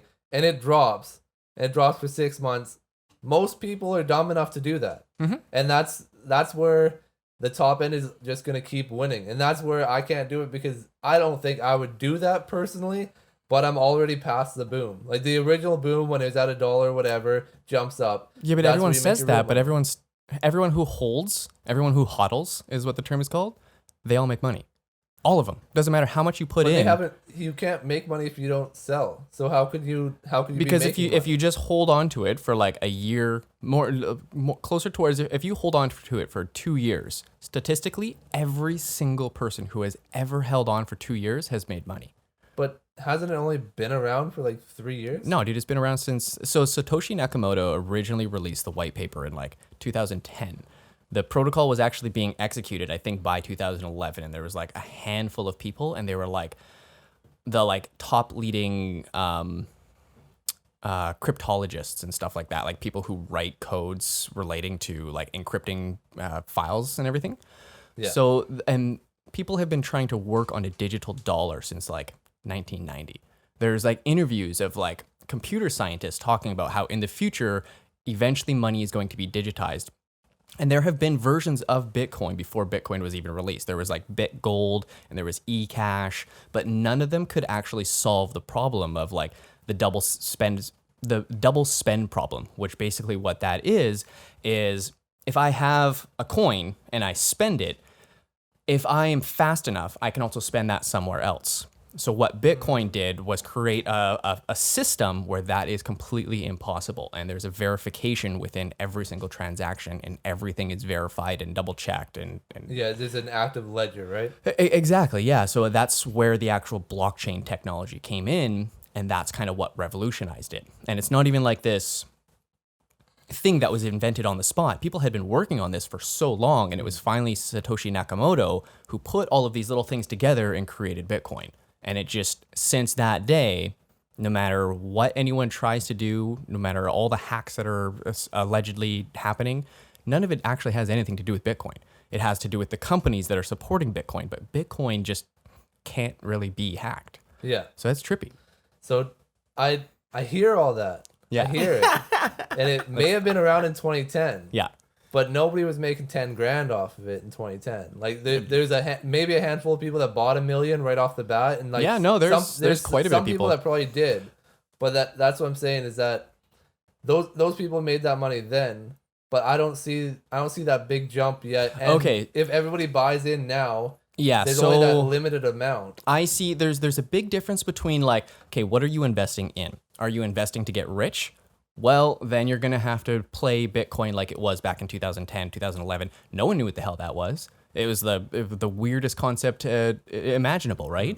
So you have to have that same concept of like, okay, I'm gonna invest in Doge because no one actually knows what that is, and maybe it might explode, maybe I might lose my money, but you now have to take those big risks Yeah. on the supposed shit coins in order to get those big rewards. So if you want to play that game. You can make some money, but no one knew Bitcoin was going to take off back then, right? Yeah. Like no one knew what the hell it was. It didn't make sense back then, unless you were like the leading edge computer scientist. People didn't know what it was. Yeah.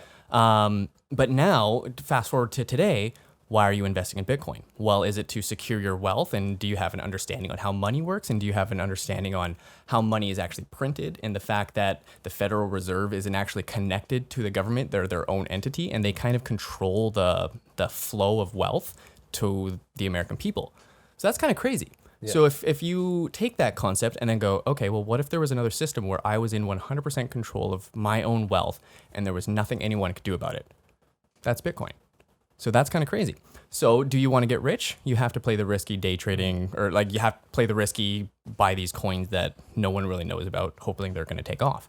Or do you want to secure your wealth and do you believe in a new system that might change the world? Then you invest in Bitcoin.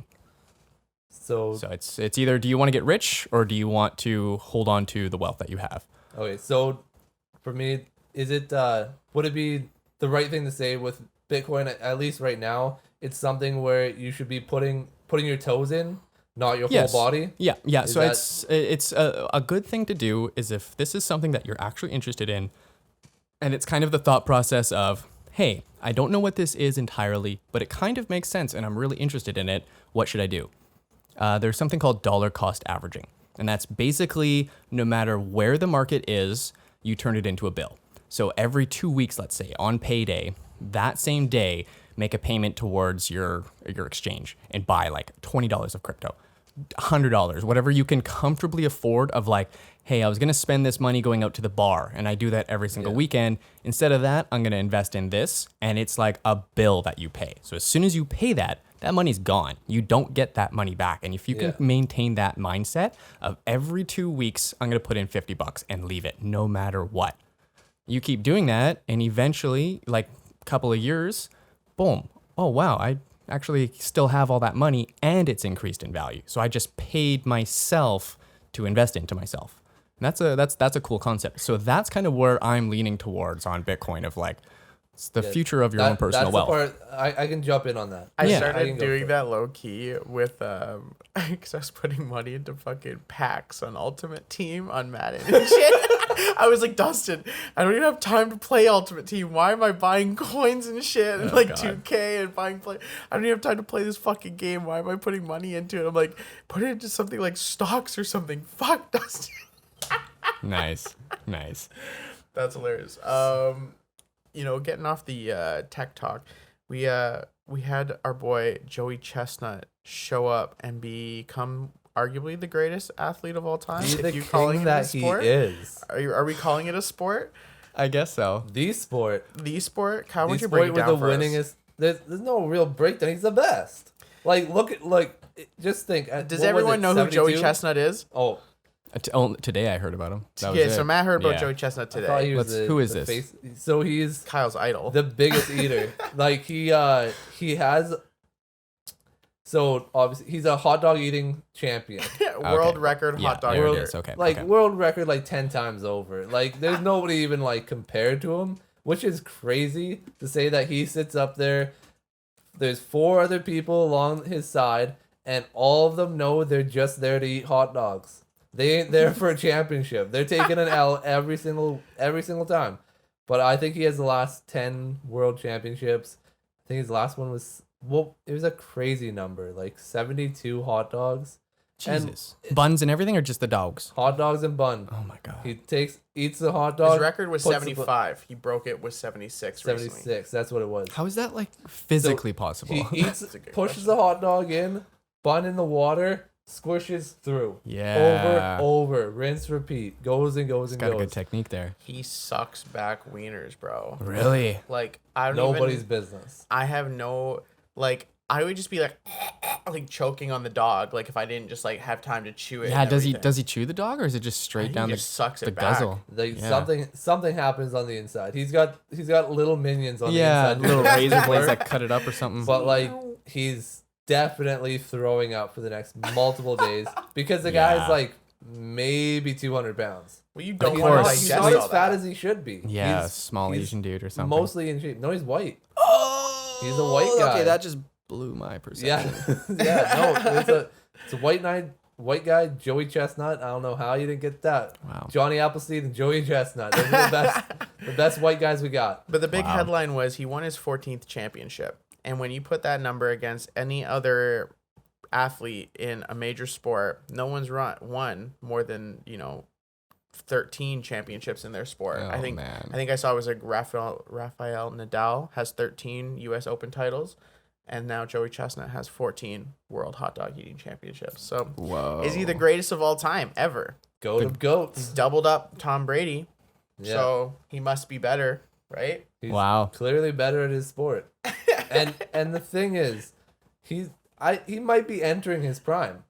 Like How old there is he? there is no like limit on how long you could eat 76 hot dogs. Honestly. Like you're never supposed to be able to. No one's ever measured this because no one ever keep fucking Yeah, making it's hot not a dogs. metric. Once a year he breaks his record. So like you Yeah, can't, every year he breaks. you can't like he's just getting better. Jeez, man. He's still on the ups. Yeah. So Wow. yeah. I can't wait to see his physique, I guess, in the next 10 years or something like that.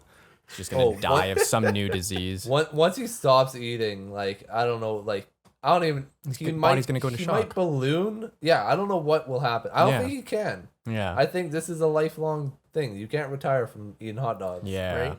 Maybe his metabolism will just his metabolism's been low key just burning like a hot oven this whole Oh, yeah. time. Yeah. Keeping him at 200 pounds. The moment he stops, he'll like wither away to like a 130. Actually, yeah, there's people out there who have like certain abilities because their body just works differently. Maybe his metabolism is just like supercharged. Yeah. Where I'm just like, there's no way he'd want, like, it's one thing to eat those things and consume them for the sake of the contest. It's another thing to put that in your body for fuel. And Mm-hmm. like Kyle said, does he just throw it all up once he's done? Like, hey, I just ate all this, I won. Yeah. And What's just like, the hey, recovery on I that? don't need to digest 70 hot dogs, maybe 10. Like, and like, That's does fair. he ever have like a spaghetti dinner? Just like Right. a one plate dinner. Like Well, what just does he like do ketchup during and the mustard, year? bro. Like something else. Yeah. It seems- I can't imagine having his life. But like there's Michael Phelps with his lungs where they work perfectly for swimming. There's Lance Armstrong with his irregular heart that works better for and steroids helped. I was gonna say, didn't he have one nut and steroids? Steroids helped. Yeah, A little bit, they might have helped.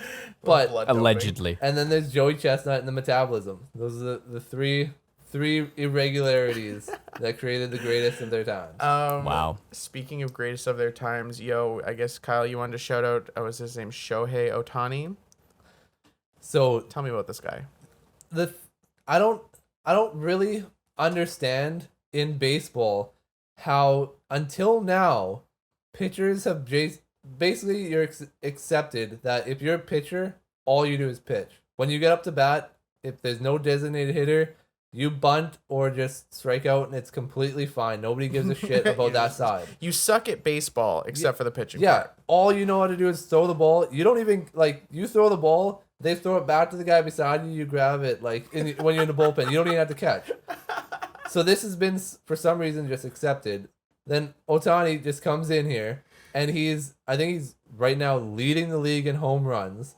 Oh, wow. He's also just doing great as a pitcher itself. Okay, yeah. And his batting is so good that when he gets pulled, you have a starting pitcher, relief pitcher, closing pitcher. When he gets pulled, they've been putting him into the field so that they can keep his bats out there. And he's a good fielder as well. So he's basically the first baseball player. There's position players all over the place. Yeah, I Hitters. find that so weird. It's Because it's unreal. my only experience with baseball is like playing it in in kindergarten. Like everyone Right. gets a turn at everything. Like, Yeah. but I had no idea there was specific spots That- for each person. It's like, can't anyone bat? Like, what do you mean? That's what I But- thought. I talked to different friends that play baseball and have been pitchers, and they basically they treat it like a quarterback, where your quarterback is your main guy, your pitcher's Yeah, your main it guy. really makes They don't sense. want to get them injured. They want For them to sure. specialize in one thing. Yeah. But I'm like, for pitchers especially, you're throwing as hard as you can, and a lot of them get a thing called Tommy John, where they bust their elbow, they have to Oh, get a fair. surgery, it changes their speed, changes everything about them. Yeah. But you throw yourself out like pretty easily. Yeah. So your longevity is shit because now you haven't been trained how to bat, you haven't been trained how Yeah. to field. Right. You So I've can't never just play understand- baseball Yeah. other than that. I've never understood why I- they don't go there. But this guy's breaking the mold. See, and that's cool. Because Yeah. I find it weird. Because it's like, man, aren't you just catching and throwing? Those are the two things. Like, can't you do that anywhere? Like, Yeah. But it makes sense to have specialized people. But it's just something I never Yeah. thought about. It's like So- but everyone that like ever was like the star of their like team or whatever. It's like, yeah, I'm good at everything, but I'm I'm really good at hitting. Mm-hmm. Well, if you have all of those guys that are really good at hitting, only hitting, and all those guys that are really good at catching, only catching, and then kind of worse at the guy that's really good at pitching, all he does is pitch. Everyone's specialized, Yeah. but now this guy, he's first player to ever be was it an all-star in pitching and in just Yeah. Yeah, See, he was that's in really both crazy. spots. Yeah. It's something And I then- had never thought and about. then he's but- the leadoff hitter as well. It's wild. So like it's an all-star game, so nobody gives a fuck. But like Yeah. a leadoff hitter is like somebody that's generally the most consistent, whereas a pitcher is always the last batter because they suck. They don't Yeah. they don't Fair. bat. Okay. Yeah, Yeah. that totally makes So sense. they because like every inning obviously there's three outs. So generally you have your top 5 are gonna get the most at bats throughout a game. So okay, your yeah, bottom yeah. 5 aren't as good. Your last batter is generally your worst batter, and they always have it as a pitcher. okay. So, but That's he's cool. broken the mold, and I think he might change baseball because when people are seeing this now, a pitcher can look at it like I am the most important, but I could be even better. Yeah. Now I you could have to look be more even- dynamic. Like because on their he plays for the Angels, and they have one of the best hitters of all time on their team. Okay. Nobody talks about him. Nobody gives a shit about him because the pitcher even is know who you're also talking about. pitching. Yeah. Like you've also got a guy that's you're throwing 100 pitches and you're hitting bombs. yeah. And you're the. Whereas the other guy is just hitting and then he's in the field. Might get the ball twice, 3 times Yeah, a game. yeah. Nobody gives a fuck about a fielder. That's really crazy. That's pretty cool. So baseball might have a big change in the next 10 15 Yeah. years. So what's the issue? What's going on with this whole like, if you're not a pro, you're not allowed being paid? Like what's this about? Oh, Like, with it, like, man. I gotta hear about this a little So bit more. this has just recently been overturned. Yeah. Okay. So Finally.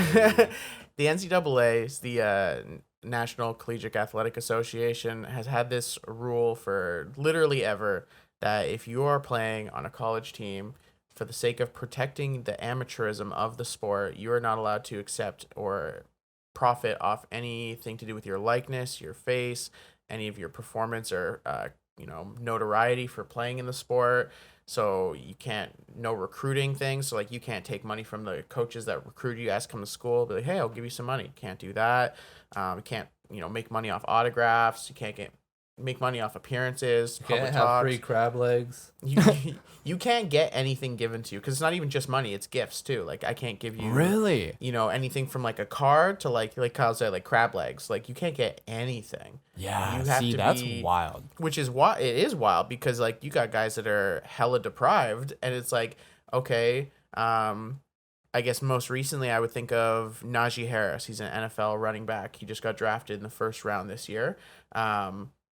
He was literally homeless for the last couple years, despite being one of the best Wow. players in the country. Wow. And despite making his, when you have all the best players in these schools and they make millions off these TV deals, playing your games, forcing you to do interviews, forcing you to do other things that you don't get a cent for, they take all of the money. And Yeah. then this guy is literally homeless until he gets finally drafted to the NFL, and then he gets a check, and then he can Wow. literally. You're funding the entire university. yeah. Like if they took out a year of football from like a team like Texas or like Oklahoma, the school's going under. They've got nothing. Seriously. They have absolutely nothing, and they're paying their coaches millions of dollars.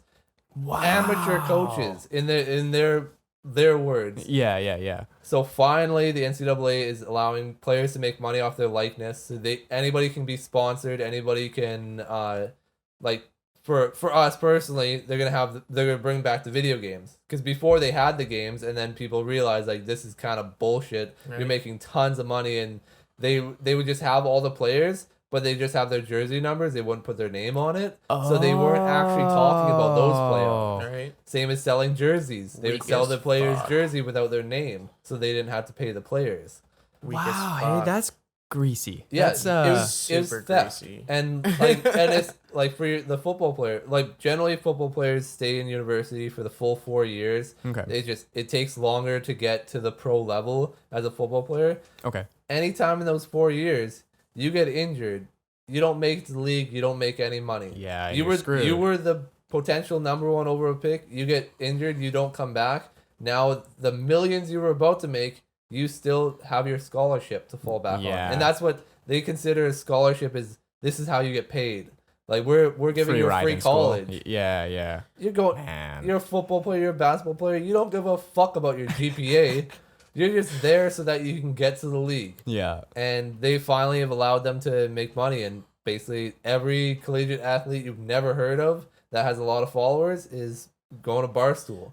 They're sponsoring everybody. Wow. They started their Yeah, own wasn't sporting even a- there was athletic someone thing. who wasn't allowed having a YouTube channel or something Yeah, like that because it was so- like they can't do the same thing at the same time. There was this dude. His handle's Destroying. He was a kicker at UCF, and he had a YouTube channel, and he was doing really well social media. And they basically said, you either quit football or you quit YouTube. It's one or the other. You can't That's have both. crazy. And it's it's shit for him because he's honestly really talented, Mm-hmm. and he's got more skills than just a normal kicker too. Like he's got a lot of videos online of him playing with even like actual NFL players, just like shooting the shit with them, playing a little 1-on-1 or whatever. He's really talented. But he was basically at this point where I have to give up my potential NFL career to do YouTube or vice versa.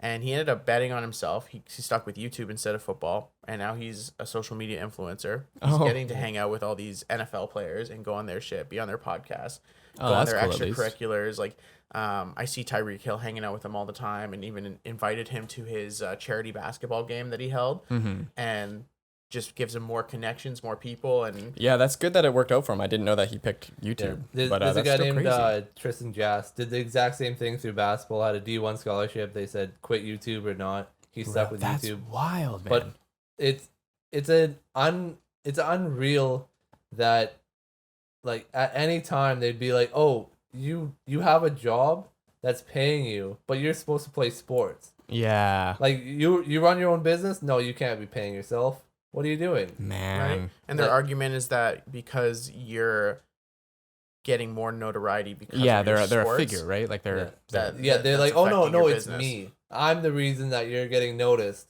not you coming to my school and doing everything, and then my school being like, yeah, I'm Duke. Yeah. Like, duh. Like, of course he's Right? noticed. And it will Wow, be tough man. for sport colleges because, like Kyle had mentioned, these athletes fund the university basically. Like you Mhm, have your seriously. tuitions and stuff, yeah, yeah. but these TV deals, billions of dollars. And the thing is, it'll be harder to for it's the smaller sports because like football brings in more money than any college sport can even dream of. I Basketball could is imagine, yeah, probably the distant second, Okay. but they're probably second. Yeah, definitely. After that, what, baseball maybe? there isn't an after I that. don't think There's there is top two. There's gonna no one say, else. like, No it- one else is making money. Maybe after that. girls softball. Like- in Texas, it's really big, but like that's about the closest you're gonna. And like even college look. hockey. Hmm. I mean, you can find like that's stuff. College hockey's played on like YouTube Live sometimes. Like Okay. who's It's watching that nobody. stuff? yeah. So it's really it's 1 and 2, and there's a huge gap between 1 and 2, and no one else is making any money at all.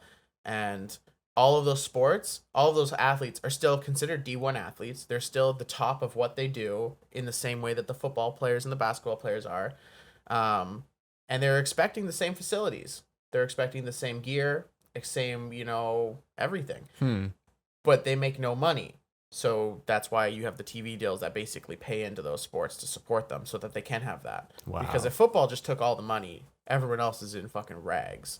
They don't Yeah. get the big shiny LSU clothes when they go to their meet. Like they won't make any money. No one pays to watch. Imagine gymnastics, track and field. No one's watching that shit. Yeah. And if they are, it's like what, $5 admission? It's a little steep.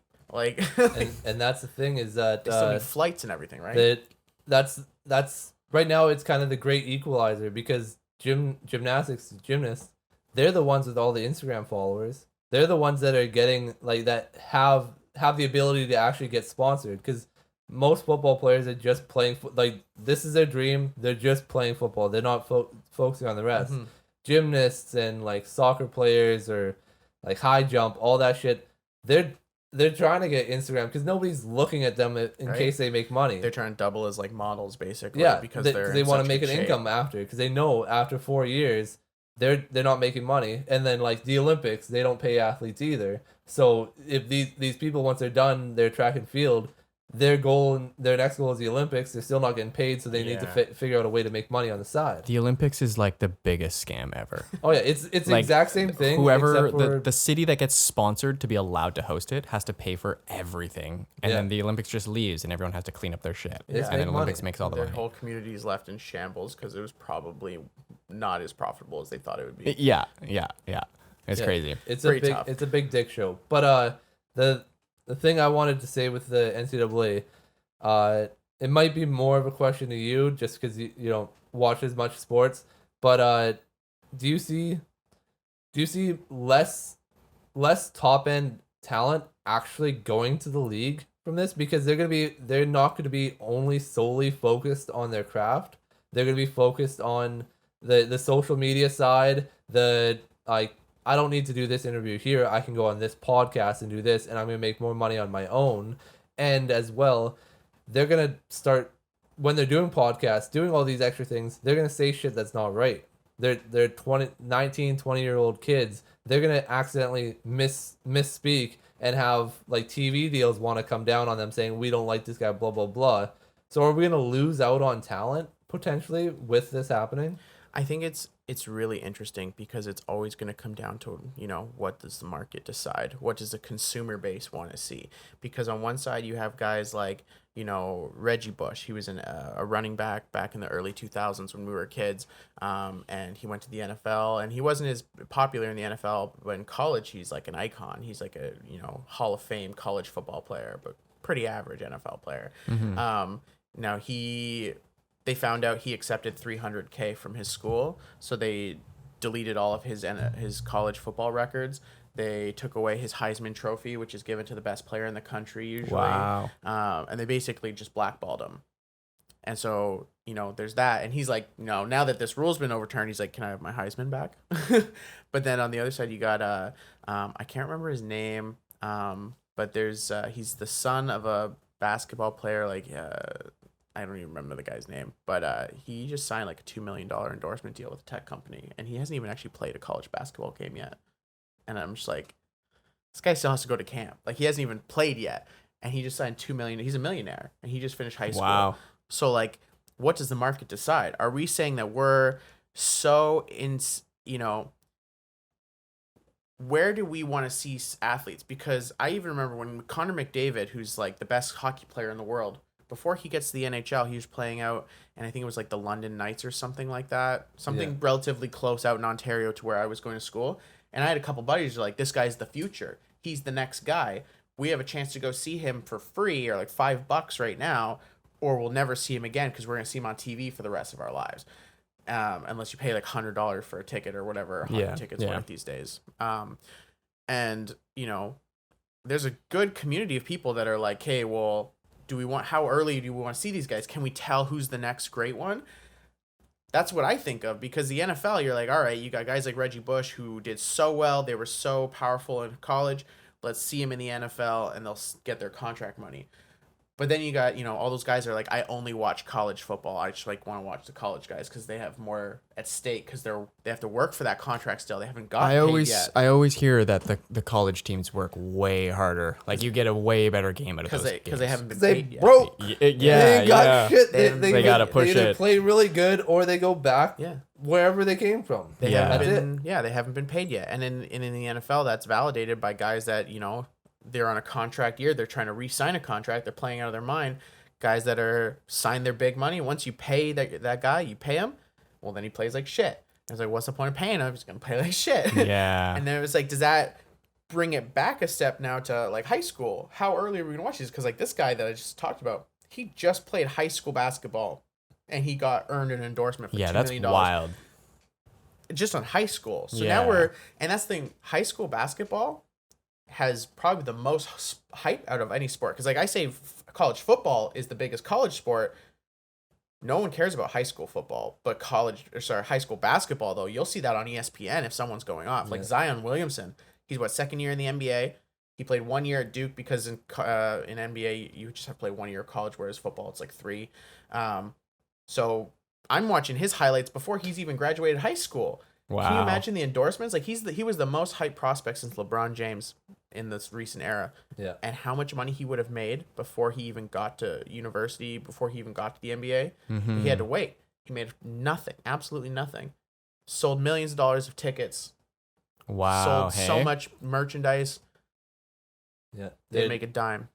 They've been taken advantage of for so long, and like not conspiracy, but LeBron James' son, like 2 years out from going to university, and he signed a deal with, I think, FaZe Clan. He's a gamer, so he's making money in high school. You're allowed to do that, but when it comes to NCAA, you were never able to. Now these rules are changing. You can, like, it's not for sure, but you know there's pressure from the top end in basketball, and I don't know as much in football because they don't seem to meddle in like kind of the stuff below, but in basketball it's all about player empowerment. Like the last like 5-10 years has been we're the product. Without us, that you have absolutely nothing. You have a ball and a hoop. Yeah. So pay us and do whatever the fuck we want. Yeah. If we want traded, trade us. If we want to stay here, stay here. If we want to be on ESPN instead of this, if we want this guy to be here, Yeah, see, that that's makes all sense. that matters. So now they're saying, if you want us to go to NCAA, we need to do 1 year of college, then pay us. Let us have money. If you don't want to pay us, let us be able to make money on the side. So I feel like this opens up a pretty interesting opportunity, or like a really intriguing avenue of like, so if now these younger people can now get paid, and playing top level sports, it's like not a sustainable thing in the sense of like you get your prime years out of it and then you retire and hopefully your body's good enough to keep up with it, kind of thing, Yeah. right? So it might turn into this thing where like the top level sports is in these college level things. All of these younger people are making all their money. They don't really have a need to go into like the professional leagues anymore because now they have their name out there. They're like a public figure. They have enough money to sponsor the next venture in their life, and they can use that as a stepping stone to like go somewhere else in their life. So they can start off in their absolute prime of being young, make all this money, and then stop right there before they really start hitting those big injuries, and then move on to the next thing. So then like what's going to happen with these top level sports if these people now don't really need to be doing it? Well, I think what's wild is we're in this era where you can be a social media influencer. And a social media influencer is like the most vague thing in the world. And my personal opinion is that most people, obviously there's some people that are hella uninteresting. Most people have the capacity to be a social media influencer. It's just a matter of getting your name and recognition to enough eyes to have enough people see and decide if they like you or not. Yeah. If you don't, you could be the most interesting person in the world, but if no one's ever heard you or seen you talk or see you on the internet, nothing will ever happen. Yeah. But then you'll have a guy that maybe he's hella boring, but he made one like video that like 30 million people saw it. Yeah. Maybe happened to go viral. 100 million people decide, or 100,000 people thought he's kind of funny though, and they followed him. And then all of a sudden he's got 100K followers, and then that slowly builds because now he's got people watching. Yeah. He can now support himself off that. He can now focus on just a product of his social media presence, and then once you have the income and you can just start working on that, it'll get better, and then he'll attract those people that were on the fence, and then he'll attract the new people that are on the fence. He just keeps building and building, and so now you have the situation with sports where this kid who signed that $2 million deal, he goes to college, he's got his name out there, everyone's hyped on him, he signed his deal. Well, and just like LeBron James' son, he's going to go play pro gaming now. He got a bit of notoriety just off his high school athletics alone. Now he's already got that. He doesn't have to, it helps people avoid that chance of maybe they get noticed on a viral video, and uses that ability for their athletic gift to get the recognition, and I'll use that recognition to immediately have thousands of followers, to immediately become an instant influencer. Yeah. And now that whole time they're on their journey to the pros, just like you guys have already kind of hinted at, why, how big are those contracts going to have to be for them to want to go to the pros Exactly. versus just keep riding this endorsement train? Because this endorsement train and all these people that was like, you can just post ads on Instagram all day and make money now. You Yeah. can go on Twitch and, play video games. Like, you might make more money Twitch streaming 2K than actually playing in the NBA. Like, that So- could happen. So the thing I'm envisioning right now is basically toppling over the NBA, because these players are making so much money that they can control their own destiny. They're also the top level NBA like prospects. The next up, they all can control it and do the Jake Paul, Logan Paul thing. I want to have my own super fight. I want to have my own super team of the 5 best prospects of everywhere. You don't have to come to Duke to do this. We don't have to give these people the money. Yeah. All of us keep our money and let's build Create an their own arena. league. Yeah, And we're yeah, gonna have yeah. this other team. So it's always the best of the best, and there's no middleman. There's no league, because we can afford to hire all the same people that the league would have done, because we have all that money. Yeah. So now it's basically it's potential of toppling over giants at the I nth see that. degree. Obviously, it'll be a while before it gets there, and these are billion trillion dollar conglomerates. They're gonna be putting up every barrier as possible. But you're already seeing in yet again the Logan Paul thing where it's destructuring it. It's the Bitcoin. Like, where it's destructured money. It's a paradigm Nobody shift of the wants whole world, somebody man. in charge Yeah. anymore. Yeah. I'm in charge of me, and this is what I do. If I'm great at it, I want all the respect for it. I want all the money. I don't want to Yes. share it with somebody else. Yeah. And then I you agree also with have to that. consider too is you're gonna have guys like right now in the NFL, Juju Smith-Schuster is probably like the biggest social media influencer / athlete in the Okay. league. Now, him just being on your team with his immense following online is gonna bring eyes to your team. It's gonna bring people to Yeah. buy jerseys. Now they're sales. following the team only because of him, So not now the other way around. he has more value than just being a receiver. Yeah. Because he's also like they just signed Tim Tebow, who Tim Tebow played college football. He was a quarterback. He was really good in college. Everyone loved him. He was like renowned. He was like college Hall of Fame. Okay. He goes to the NFL. He sucks ass. He gets Oh. cut. He's been out of the league for like 8 years or something like that. He hasn't even played. So as far as we're considered, his career's dead. But his college football coach got a job in the NFL. What's he do? Signs Tim Tebow at a new position who has absolutely no merit, no credibility at this position, and completely disrespects all the people that are fighting for those jobs Yeah. just because he knew a guy. Wow. Hey. So now you have a guy that, well, there's several reasons you can articulate that, of why he deserves a chance. But what about the idea that everyone still loves how good Tim Tebow was from when he was in college, and he immediately is the #1 jersey seller in the world, in the world, in the Yeah. NFL. He's a #1 jersey. So now you have a guy that you've signed for piss money, who's going to do absolute fuck all on your team, who you probably won't. I mean, they'll probably give him some reps. They didn't sign him for nothing. It's kind of a random person just signed for nothing, but he's going to get all these jersey sales and bring all this money into your team. Little investment on your side. Yeah. Well, now you have a guy like Juju, who's an actual arguably he's like a #1 receiver for your team. So he's going to be your best receiver, or at least top 2. And because of his following, he can also come to your team and bring all of these people from social media being like, I want a Juju jersey because of what he did on Twitch. Like, so now your team's going to make money off that. He's got that external value. Now he can be like, hey, we all know that I have external value. I want more money than just an average receiver.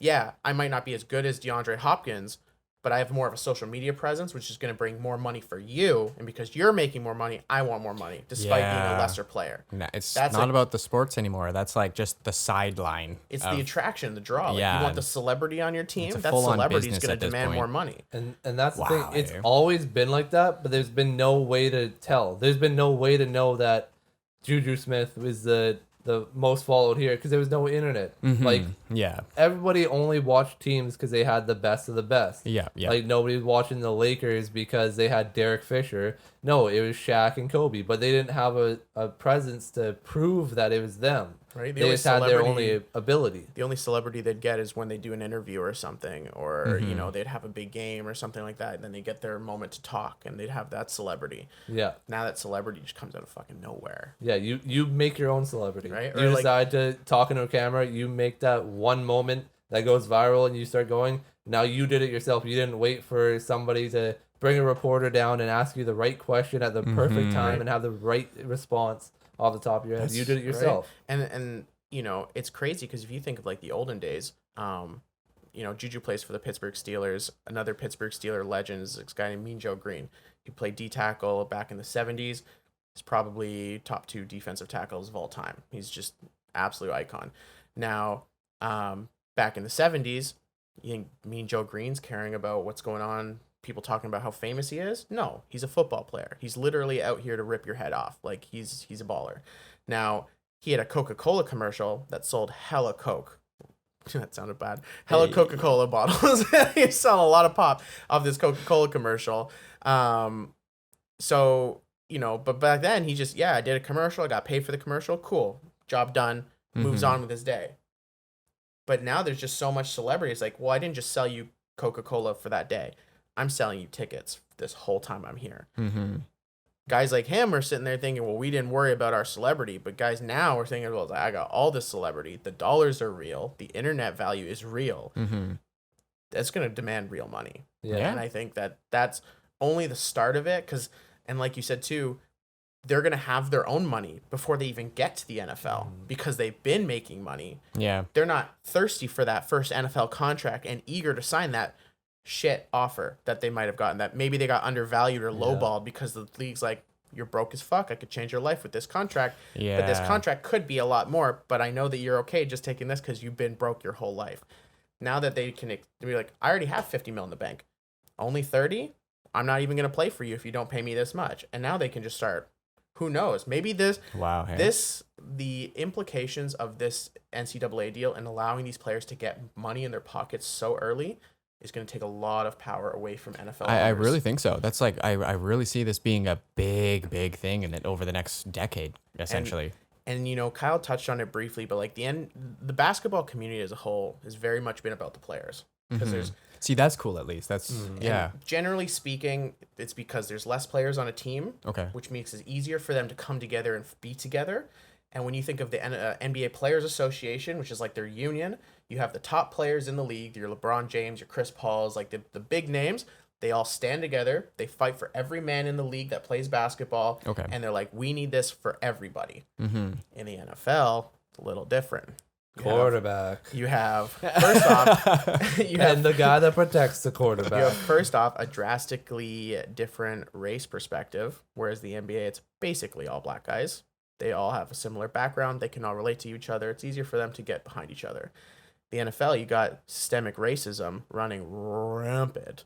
Really? And there's obviously a lot of white guys play football. There's a lot of black guys play football. Probably more black than white, but the most important position in the league is the quarterback, predominantly a white position. Even to the point where up until, I don't know, last 20 years, would you even hire a black quarterback unless he was exceptional? Probably not.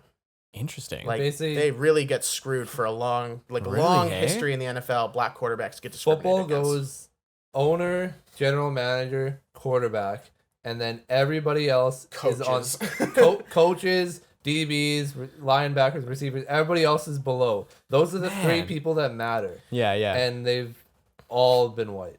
and it's even to the point where there's like rules, like you have to interview black coaches at least to give them a chance to get the job, because they just don't hire black coaches.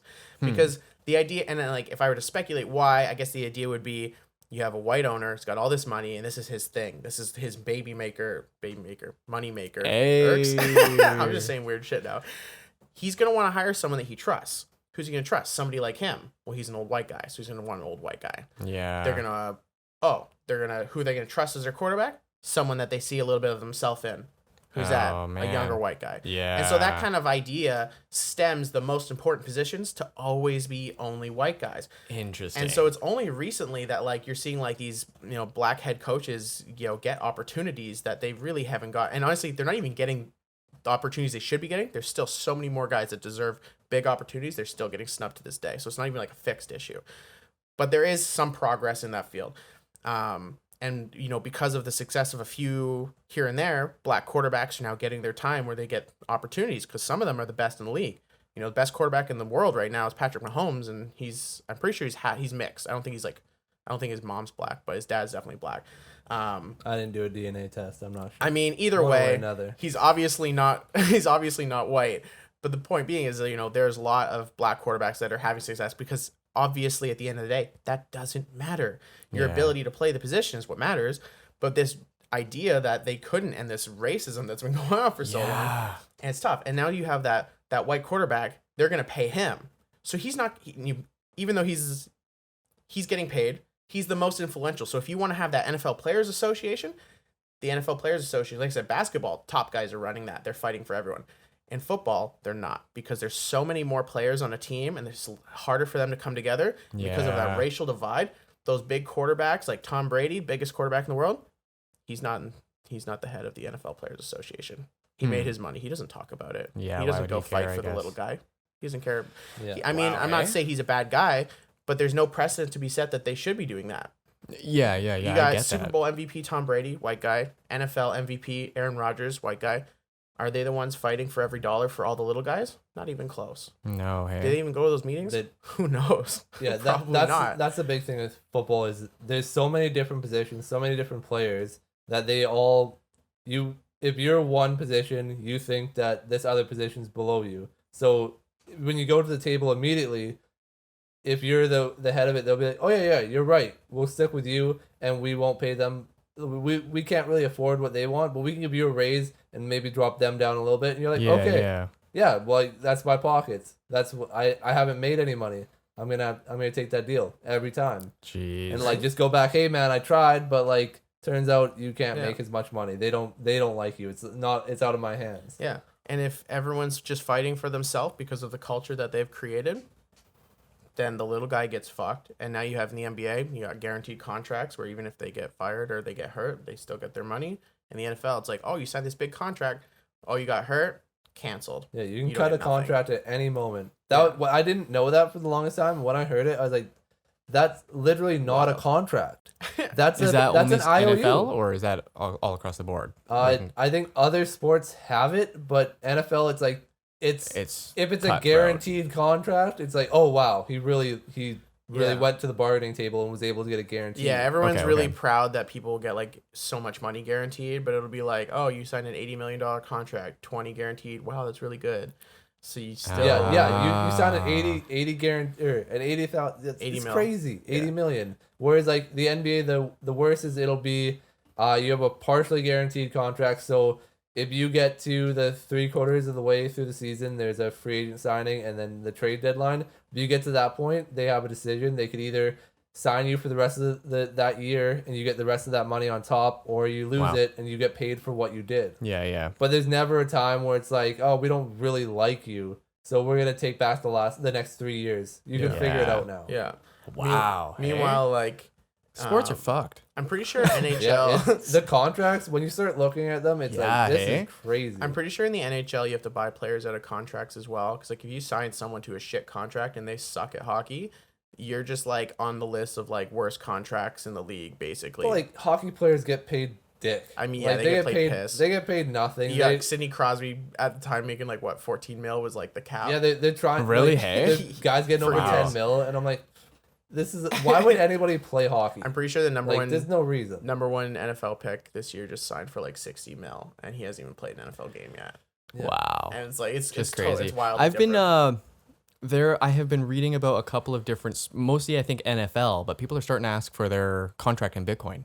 Have you heard anything about Yeah, this? Interesting. Yeah. I've seen Yeah, a some couple people people on asking that. for it in Bitcoin, and that's like, yo, man, you get like this big lump sum all in Bitcoin, you just hold on to that. Whew, that's crazy, dude. That's wild. You gotta Yeah, hope that yeah. they bought low.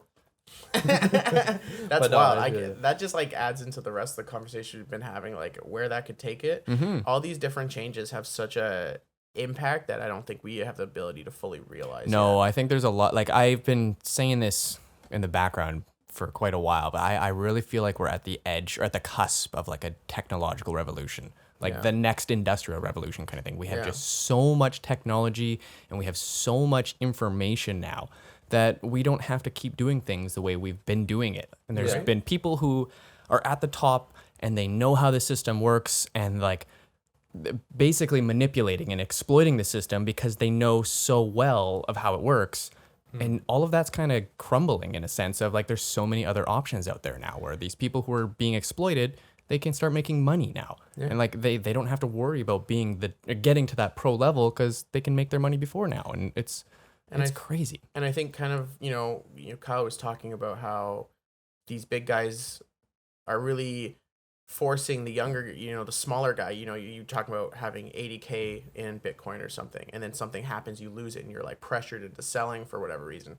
It's kind of like being the big dick at the poker table. You can keep pushing them all in and just fucking with them. It doesn't matter if you have the better cards, you're the better player. You can just be that chip bully and just kind of push your weight around. Yeah. It takes that power back in a sense that like all these people that have just using their money to oppress the system and control the system in a certain way and control these athletes at lower levels to make themselves more money because whatever business they're in, allowing more people to make money takes that money problem, it reduces it. It doesn't take it away completely, but it'll help them have their own money. And if we all of a sudden are reducing, giving all these people all this wealth, like you said, it can just reduce the control that you thought you were under this whole time. And who knows what that means for the next stage of Yeah, I really like what you like. Let's say these top pro levels, it really is. It turns obvious that it's just about the money, where it's not about the best players, it's about who can bring in the most money now. Well, then what's stopping these players from making their own complete league where it's like, no, this league is about the players. They can do their own thing, whatever, but this is like the real show. This is like the best of the best all playing because they actually want to play together, and they don't care about making the money off of this league because now it's their passion project. They're funding the league, and then that's gonna create itself. That's huge. They're immediately even if they don't care about the money. It's still just make money. And it's theirs. The initial concept isn't about like let's do this and we're gonna make even more money. It's like no, like we are the best players in the whole world. Let's play together. Yeah, we're the best. We have the money. Let's do it. Yeah, and that's going to be huge because people are going to want to watch that. Yeah. Like if I knew the fact that the pro, like especially like this is all new to me. Like this is mind blowing, right? I had no idea about any of this.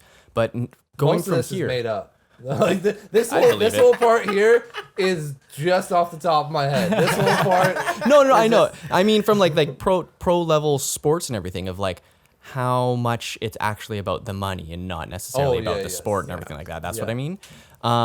But if I knew that there was two different leagues and I don't know too much about sports and I know that one is strictly there for profit and the other one is there for the passion, I guess I'm going to watch the passion one, man. Yeah. Like Right? fuck the top levels if I know that there's another league. You see the talent goes to Exactly. the passion, too. Yeah. So that's interesting, I think my final thought is I just think it's interesting too because, there's things called business decisions in football, and like an example would be Deion Sanders is another Hall of Fame player. He describes a moment in his career where he was super famous right out of college. He gets the NFL and he's trying to live up to the hype that he's generated for himself to be the guy. And he's going in, he's making some hard tackles, and one of the veteran players on his team tells him to say, "Hey, young fella, I see you out here busting ass and I respect it. But remember, the longer you're in the league, the more money you're going to make." So now you got sports like football where there's a physical toll that you pay to make that money. You're beating yourself up. And if you have money already, you're thinking to yourself, for what? If you're already making that money, do you really want to beat yourself up? Yeah. Does things like football that pays that physical toll, other sports that aren't as physical, there is still a physical toll to play any sport at a high level because of the wear and tear and everything like that. But now you got to put that in the equation. Is it worth it? What's the business decision? How long am I actually going to play? Because there's football players out there that like, I watched the I Am Athlete podcast, and there's a guy on there, Channing Crowder. Wasn't a Hall of Famer, barely an all-star. I don't even think he made an all-star game. Maybe he did. I don't know. Doesn't matter. Either way, he basically knew in his head, the moment I have $6 million, I'm done playing football because I'll put it in the bank and I'll live off the interest and I'll get $300K a year and I'm set for life. And that's it. So he played until he hit his goal. He made his money. Bye. Yeah, Could have signed another contract. Didn't want to. That's a smart financial because decision, his body's man. healthy still and he's not even 30. Yeah. And there's a lot of examples in the last 10 years of people retiring before they're even 30. Because they're just like, I'm done. I don't want to hurt my body anymore. I'm tired of being in, a bag of bones getting beat on. Is it worth it? Yeah. So my final thoughts is this whole thing just changes what we, the business decisions that are going to come. I have no idea where it's going to go, but it's definitely interesting. That's So- interesting. So that was a beautiful thought, but I'd like to bring it back to some of your more terrible thoughts, like how you said Chris motherfucking Paul wasn't one of the top point guards Matt doesn't want in to the hear entire about this. world. Matt's So telling me he's already over this topic. So Chris Paul is arguably the second best, if not in some people's opinions, the best point guard of all time. Everybody's talked about people talk about him as washed Isn't that like? up. Isn't that Jake Paul's brother? Yeah, exactly. He's related to them. He's just another waste man like That's that. NBA player. So he's been in the league for 16 Fucking years. Pauls are everywhere now. And he doesn't talk shit, ranked him hella low in his top 50 list. Always saying how Chris Paul is a bum. Chris Paul is putting on a show, brought a team that hasn't made the playoffs in years, hasn't made the finals in something like 20 something years, and has him on the brink of winning a championship on his back. So I just My needed basketball to tell takes Dustin. this last year have been so bad. So bad. There's this one episode before we even did video that I literally titled the episode "LaMelo Ball Sucks." Guess who won Rookie of the Year? Oh, just trigger warnings here. arguing hey? how he couldn't make the league. I wrote nobody. this whole narrative of how and why he's going to fail, and Nice. none of it came true, and it was Everything went so wrong. off. Everything he had. I had was such a except lo- for Dame Dollar. I made Dame s- Dollar, you were good. I made such a big story, and this whole story was basically predicated off his older brother, who's in the league first, being better than him and like picking on him, basically. Push around your little brother. Yeah, yeah. Turns out he fucking sucks, and his little brother kicked his ass every moment I saw them on the TV. Nice, nice. But all in all, Chris Paul is putting on a godly performance. I think we talked about this on the last podcast. This was one of the best playoffs I've ever seen in basketball. It's the only time anybody in the entire world has been excited to watch Phoenix and Milwaukee do anything. Honestly, So it's weird ass places. But that's my- why we're rooting for Milwaukee, Matt. Yeah, Because my, we don't want Chris Paul to win. We want Giannis to Fucking win, Logan Paul, man. I swear to God, what an asshole. Logan and Now Jake. he's in basketball too. Fuck. right? my take on sports, I love watching it, but it's like, go sports. Do the thing. Get the point. Anyways, we've been going for a Anything else? long ass time, so We're at that's a good one. 150, That's a good one. 158 here. yeah, so we'll call Throughout it right podcast. there. We'll save everything else for next time. Anyways, thanks for sticking around. We'll see you next time. Peace. Take care, guys. So-